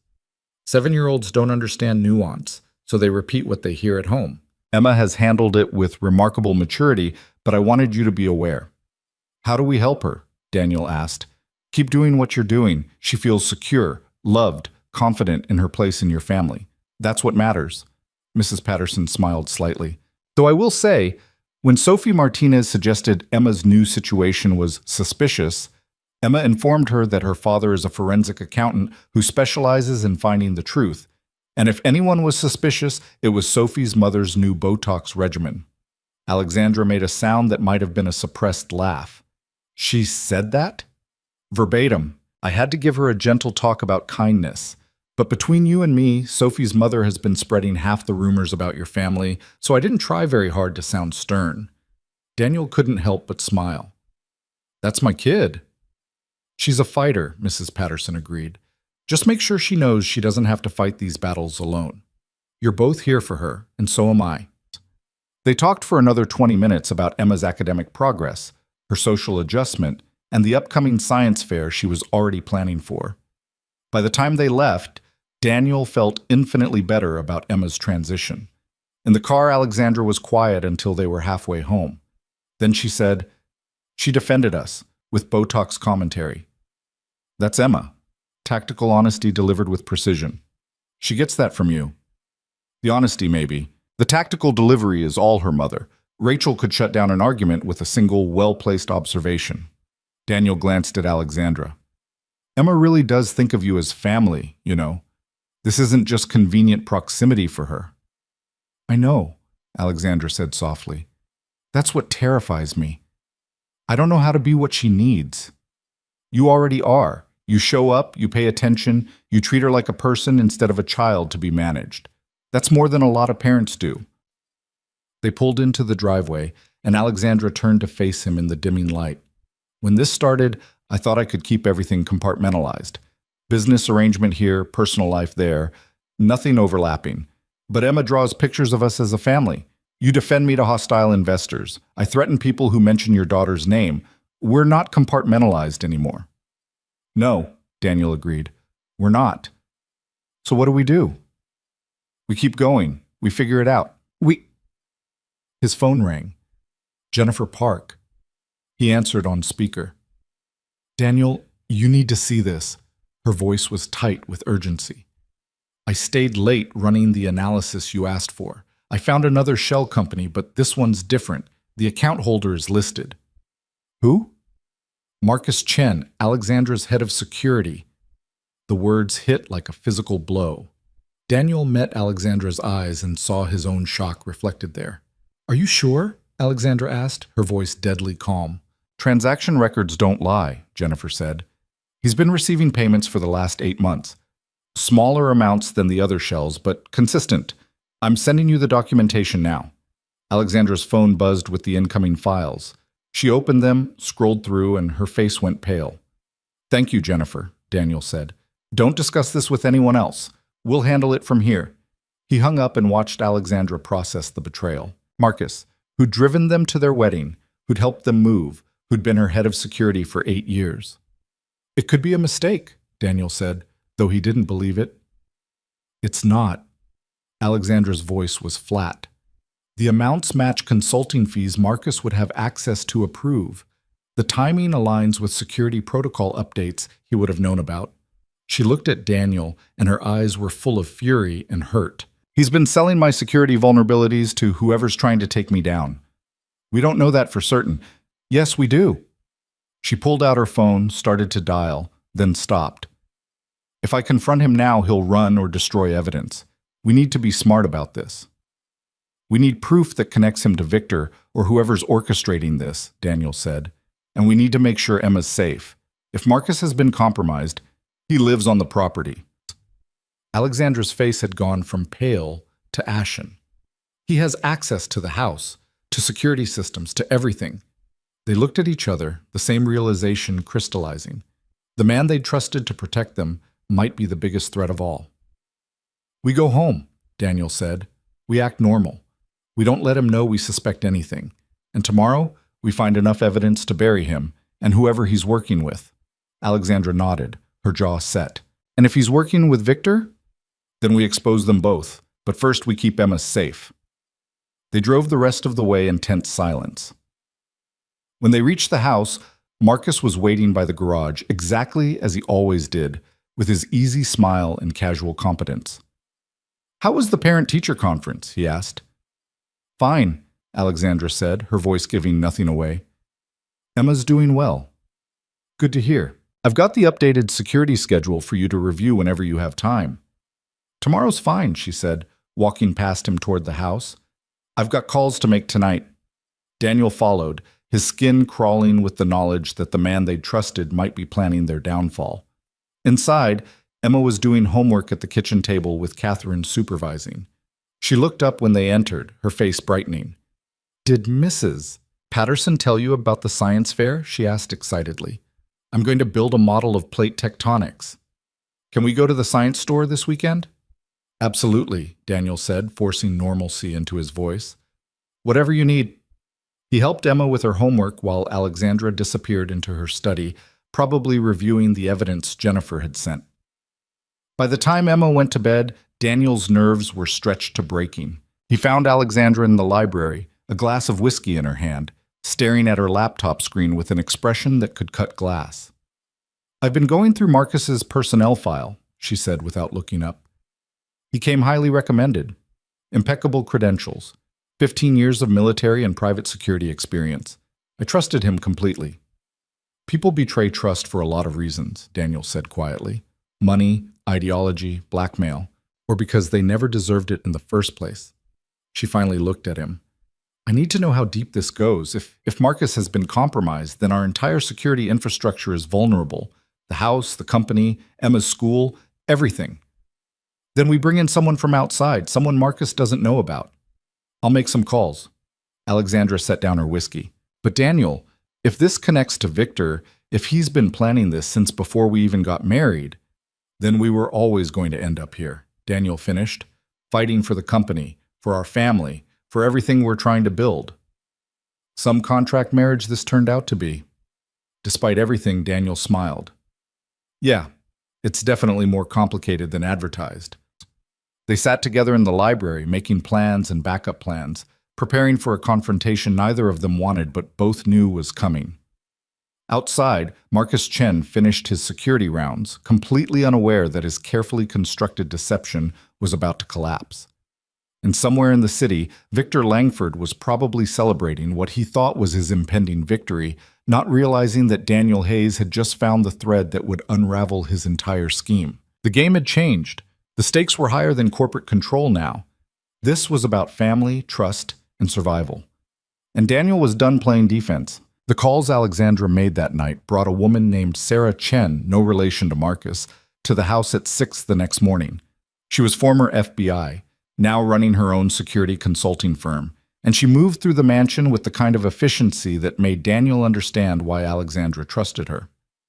"Your entire system has back doors," Sarah said after 2 hours of analysis, her laptop open on the kitchen table while Emma ate breakfast upstairs with Catherine. Someone with administrative access could monitor communications, track movements, disable alarms.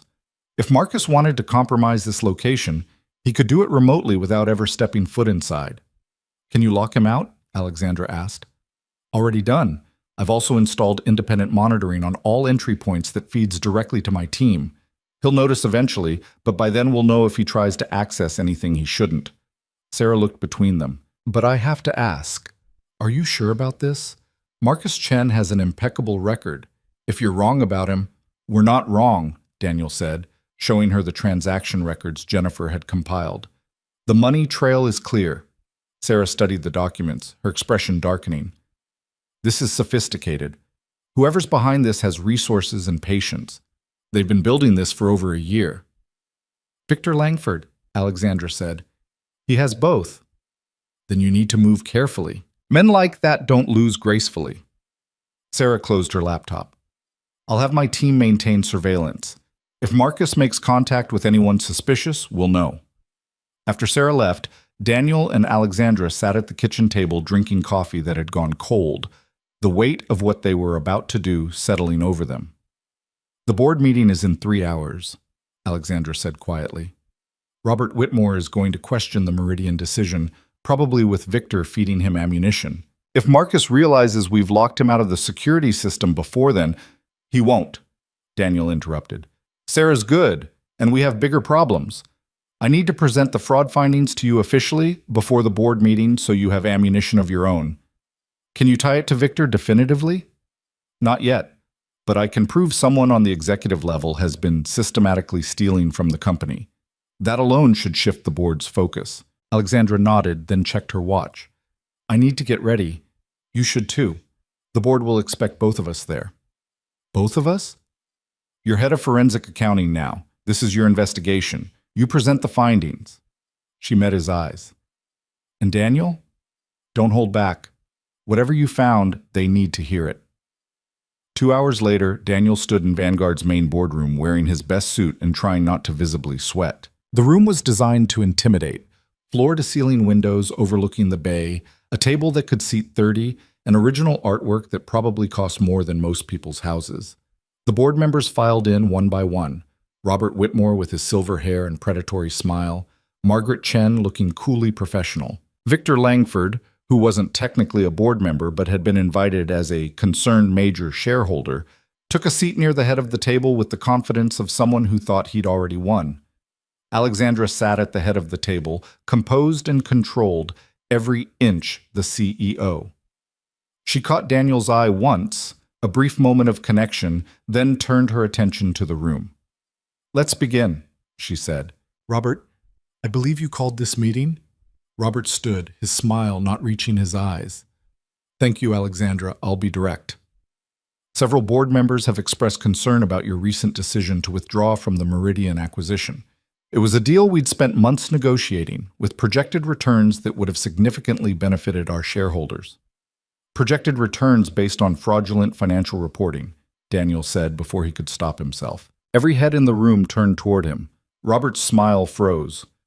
I'm sorry, Robert said slowly. Who are you again? Daniel Hayes, head of forensic accounting. And before you ask, yes, I'm also Alexandra's husband. But the numbers I'm about to show you don't care about our relationship status. He connected his laptop to the room's display system. Spreadsheets filled the screen. Transaction records, corporate filings, audit trails that painted a damning picture. Meridian Technologies has been cooking their books for at least 2 years, Daniel continued, his voice steady despite his racing heart. Revenue recognition that violates GAAP standards, liabilities buried in footnotes, and customer contracts that don't exist outside of their accounting system. If Vanguard had acquired them at the proposed price, we would have been liable for hundreds of millions in hidden debt. That's a serious accusation, Victor said, his voice cold. Do you have proof? Every transaction is documented here. Daniel pulled up another screen. But that's not why I'm presenting today. While investigating the Meridian situation, I found something more concerning. For the last 18 months, someone has been systematically embezzling from Vanguard Technologies. Approximately $53 million has been routed through shell companies and offshore accounts. The room erupted. Board members talking over each other, demanding answers, looking at Alexandra like she'd personally betrayed them. How is this possible? Margaret demanded. We have audits, controls. The person doing this had executive-level access, Daniel said, raising his voice to be heard. They knew how to stay just under the threshold for automatic review. They timed transactions to coincide with major announcements when attention would be elsewhere. And they've been patient, building this scheme slowly enough that it wouldn't trigger immediate red flags. Do you know who?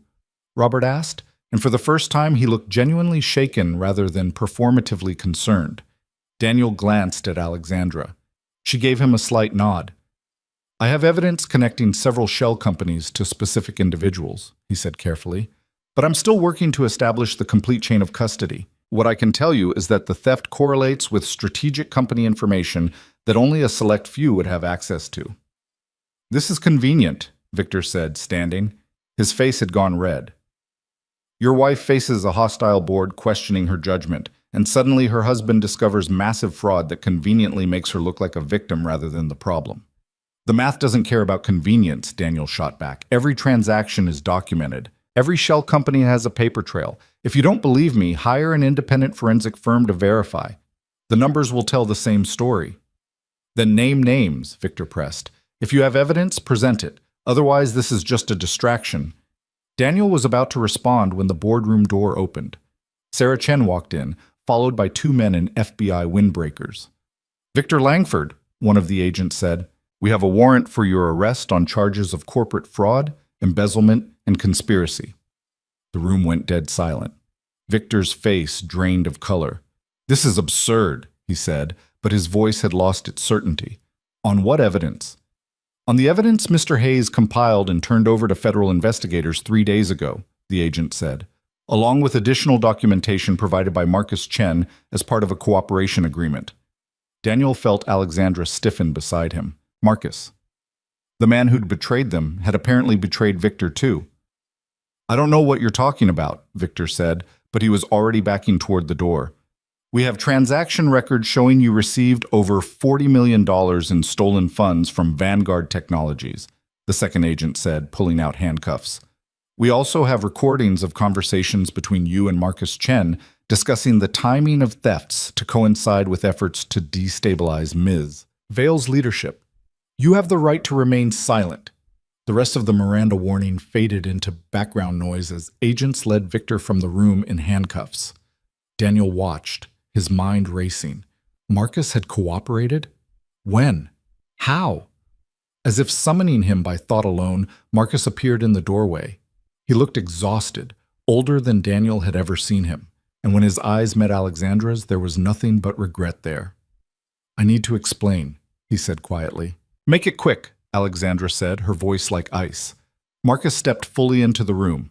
The remaining board members watched with the fascination of people witnessing a car crash. "Victor approached me 8 months ago," Marcus began. "He had evidence of something I did when I was in the service. Something illegal that I'd buried.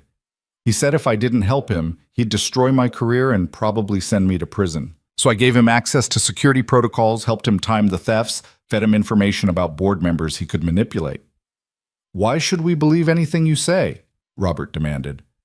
"Because 3 days ago, Daniel asked me to review some security footage that didn't make sense," Marcus said, looking at Daniel.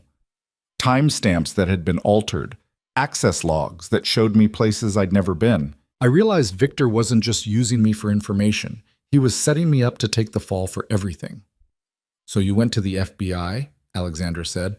"I went to Sarah Chen first. She's the one who introduced me to the agents. I gave them everything. Recordings of my conversations with Victor, documentation of how he structured the shell companies, proof that he was behind the Meridian deal specifically to saddle Vanguard with debt that would force the board to remove you." Marcus's jaw tightened. "I know I don't deserve forgiveness. I betrayed your trust. But I couldn't let him destroy everything you built because I was too much of a coward to face my own past." Alexandra was quiet for a long moment. Then she stood, walked around the table, and stopped directly in front of Marcus. "You're fired," she said simply. "Effective immediately. Security will escort you from the building. If I ever see you again, it will be in a courtroom." Marcus nodded, unsurprised. "I understand." He paused at the door. "For what it's worth, you two are good together. The marriage might have started as strategy, but it became something real. Don't let this mess make you forget that." Then he was gone, escorted out by the same agents who'd arrested Victor. The boardroom was silent. Finally, Robert cleared his throat. "Well," he said weakly, "this has been quite a meeting." "Is there anything else?" Alexandra asked, her tone making it clear there better not be. "I think we're good," Margaret said, and several other board members nodded quickly. "Then we're adjourned. Daniel will provide full documentation of the fraud investigation to the audit committee. Any questions should be directed to him." Alexandra gathered her materials with crisp efficiency. "Oh, and Robert, the next time you want to question my judgment, make sure you're not taking talking points from someone who's actively robbing the company. It's a bad look." She walked out and Daniel followed, leaving the board members to process what had just happened. They made it to Alexandra's office before either of them spoke. "That was," Daniel started. "Insane," Alexandra finished. She sank into her chair, the adrenaline that had kept her upright through the meeting suddenly draining away. "Marcus was working with the FBI. I didn't see that coming." "Neither did I," Daniel admitted. "I thought we'd have to build the case piece by piece. Instead, Victor got arrested in the middle of a board meeting, Marcus confessed to everything, and you just became a corporate legend by exposing a $50 million fraud scheme in your first week." Alexandra laughed. slightly hysterical. This is the strangest month of my life. You married me on a dare and we're fighting corporate espionage. Strange is kind of our baseline now. It wasn't a dare, Alexandra said quietly. I asked you to marry me because I trusted you. Because even though we barely knew each other, I believed you'd do the right thing. And you have. Every single time. Daniel crossed the room, sat on the edge of her desk. So what happens now? Victor's arrested, Marcus is gone, the board knows about the fraud. Is it over? The legal parts will take months. The company will recover. The board will eventually accept that I made the right call on Meridian. Alexandra looked up at him. But us? I have no idea what happens with us. The contract said 6 months minimum, Daniel said. We're barely 1 month in. The contract was written when this was supposed to be simple. Nothing about this is simple anymore. No, Daniel agreed. It's not. They sat in silence, the question neither of them wanted to ask hanging between them. The marriage had served its purpose. Alexandra had maintained control of the company. The threat was neutralized. By all logical measures, they could start planning their exit strategy, except neither of them wanted to. Emma drew another picture, Alexandra said suddenly. She showed it to me this morning before school. What was it? The three of us at the science fair next month. You helping her with her volcano, me judging the other projects, and apparently looking very scientific. Alexandra's smile was soft. She asked me if I thought her mom would be proud of her project. Daniel's throat tightened. What did you say? I said her mom would be proud of the amazing person she's becoming, and that I'm honored to be part of helping her get there. Alexandra met his eyes. I meant it, Daniel. I know I'm not Rachel. I know I'll never replace her. But being in Emma's life, being in both of your lives, it's the first time I've felt like something other than a CEO in longer than I can remember. You're not just in our lives, Daniel said. You're part of our family. That happened somewhere between the courthouse wedding and you reading bedtime stories and threatening Victor Langford for mentioning Emma's name. So what do we do? Alexandra asked. The contract expires in 5 months. We could stay married for appearances, then quietly divorce when the timing's better. Or we don't. Daniel interrupted. Alexandra stared at him. What? The contract was a starting point, not an ending. Yeah, we got married for the wrong reasons by most people's standards. But we've built something real in the last month. Emma loves you, you love her, and I... He stopped, surprised by how hard it was to say the words. I think I'm falling in love with you. The confession hung in the air between them. Alexandra's eyes went wide, vulnerable in a way Daniel had never seen. You don't have to say that, she whispered. The contract doesn't require... Forget the contract, Daniel said. I'm not talking about legal obligations. I'm talking about the fact that I look forward to coming home to you, that I trust you with my daughter's future, that when Victor threatened you, I wanted to destroy him, not because of the company, but because he hurt someone I care about. Daniel, I'm not saying we need to figure out forever right now, but I am saying that I don't want to plan our exit when we've barely started figuring out what this could be. He reached out, took her hand. What do you want, Alexandra? Not what's strategic or politically smart. What do you actually want? She was quiet for so long Daniel thought he'd miscalculated. Then, in a voice barely above a whisper, I want this to be real. I want to come home to dinner with Emma and arguments about bedtime and your terrible jokes that make her laugh. I want someone who sees me as a person instead of a corporation. I want... Her voice cracked. I want a family. With you. Daniel pulled her up from her chair into his arms and kissed her. It was their first real kiss. Not the awkward peck at the courthouse, but something genuine and desperate and full of all the things they'd been too scared to say out loud. When they finally broke apart, Alexandra was crying. I don't cry, she said, wiping at her eyes. I haven't cried in 15 years. Then you're due, Daniel said gently. It's been a hard month. The hardest. And the best. She laughed through her tears. How is that possible? Because we're really good at the impossible, apparently. We turned a contract into a marriage, a desperate arrangement into a family. What's a little emotional vulnerability compared to that? Alexandra kissed him again, softer this time. We should probably go get Emma from school. Tell her that the bad people are gone and we're safe now. And that we're staying together, Daniel added. Not because of a contract, but because we choose to. Will she understand the difference? She's 7 and already smarter than both of us combined. She'll figure it out. They left the office hand in hand, which caused exactly 3 people to drop their coffee cups in the hallway. Daniel couldn't bring himself to care. Let them gossip. Let them wonder. The truth was simpler than any rumor. He'd married Alexandra Vale to save her company and secure his daughter's future. Somewhere along the way, he'd fallen in love with her brilliant mind, her terrible bedtime story delivery, and the way she looked at Emma like she'd been given something precious she didn't quite know how to hold. That evening, they picked Emma up from school together. She ran to the car, backpack bouncing, and threw herself at both of them. "Guess what?" she said breathlessly. "Mrs. Patterson said my plate tectonics proposal was the best she's ever seen. Can we start building this weekend?" "Absolutely," Alexandra said. "But first, we need to talk to you about something." Emma's face grew serious. "Is it bad?" "No, sweetheart," Daniel said. "It's good. The people who are trying to cause problems for our family, they can't hurt us anymore. We're safe. Because you're really smart and Miss Alexandra is really powerful?" "Because we work together," Alexandra said. "Your dad found the truth, and I made sure the right people listened." Emma considered this. "Like a team?" "Exactly like a team," Daniel confirmed. "Good," Emma said decisively. "Because Sophie Martinez said her mom said you guys would probably get divorced soon, and I told her she was wrong because we're a real family now."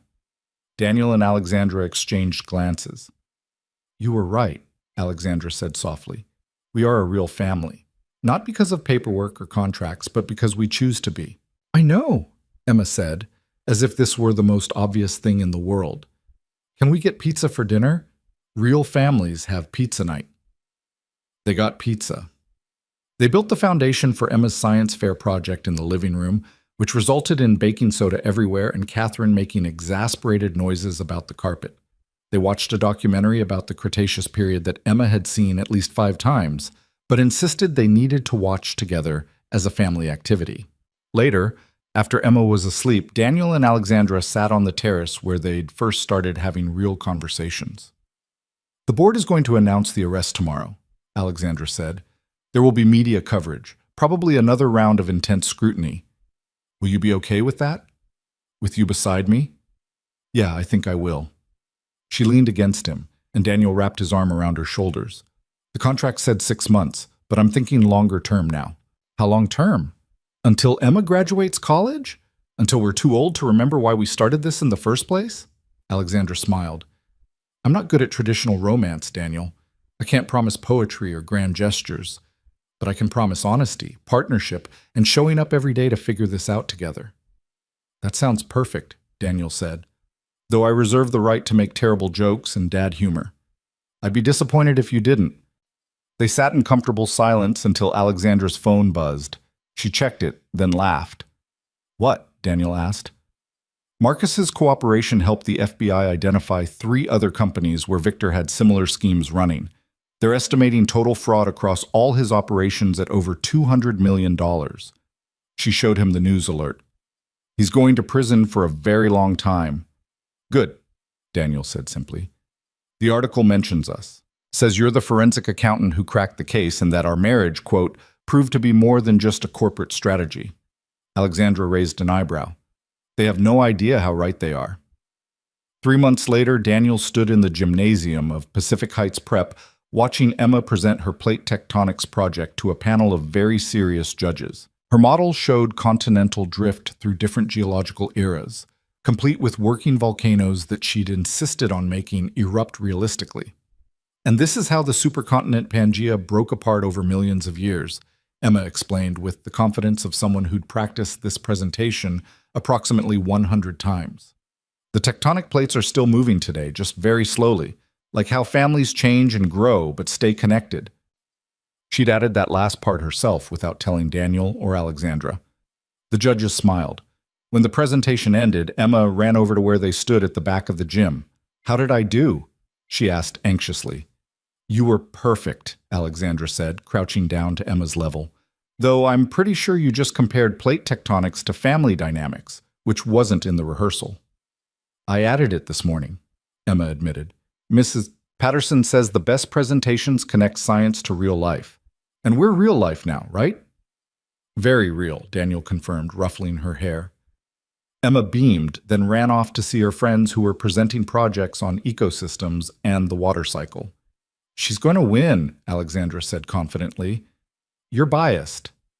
I'm correct. There's a difference. They walked through the science fair, admiring projects and making appropriate impressed noises at experiments involving growing crystals and building simple machines. Other parents recognized them, some friendly, some curious, a few still skeptical. Daniel had learned to ignore the whispers. On the way home, Emma fell asleep in the back seat, exhausted from the excitement. Alexandra drove while Daniel handled the evening emails that never seemed to stop. The divorce lawyers sent final documents today, Alexandra said casually. Daniel looked up sharply. What? For the official dissolution of our marriage contract. They wanted to make sure we had everything in order when the 6-month mark hit next week. She glanced at him, a slight smile playing at her lips. I told them to shred it. You did? I did. Then I asked my personal attorney to draft something else instead. She pulled an envelope from her purse, handed it to him. Open it. Inside was a single piece of paper. Daniel scanned it quickly, then read it again more slowly. It was an adoption petition. For Emma, with Alexandra listed as the petitioning parent. I know she has a mother, Alexandra said quietly. I know I can never replace Rachel. But legally, if something happened to you, I'd have no rights to Emma. She'd go to your sister in Ohio, and I'd just be the woman who was married to her dad for a while. I don't want that. I want to be her parent, Daniel. Officially, if you'll let me. Daniel couldn't speak. He looked back at the document, at Alexandra's precise signature on the bottom, at the space left for his. You don't have to decide now, Alexandra said quickly. It's a big step, and if you think it's too soon or Yes, Daniel managed.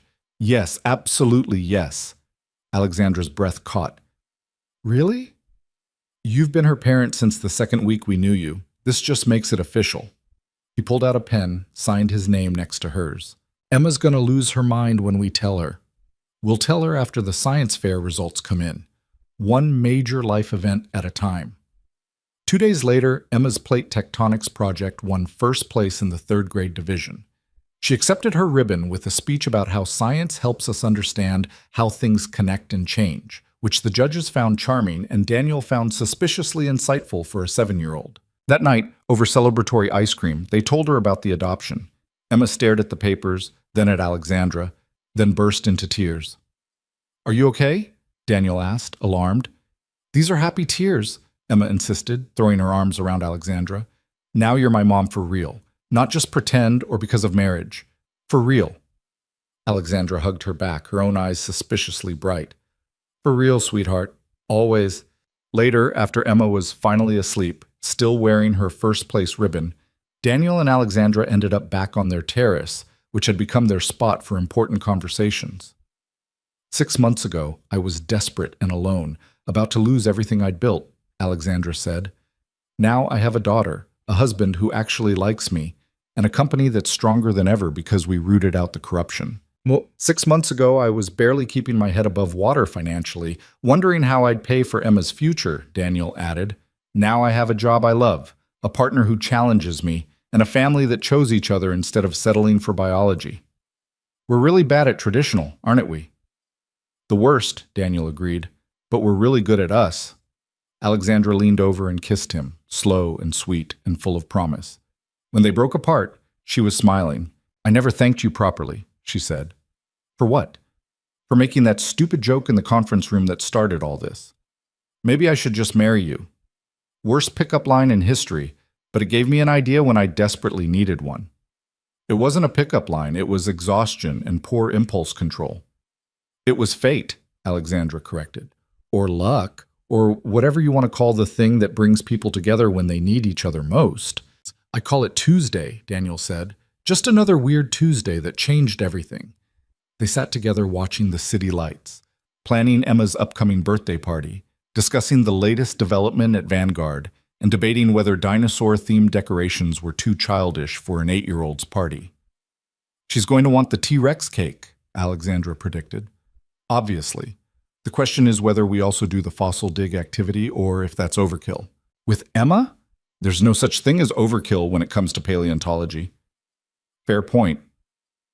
6 months after a desperate contract marriage in a courthouse, Daniel Hayes sat on a terrace in Pacific Heights with his brilliant, complicated, wonderful wife, planning their daughter's birthday party and feeling more at home than he had since Rachel died.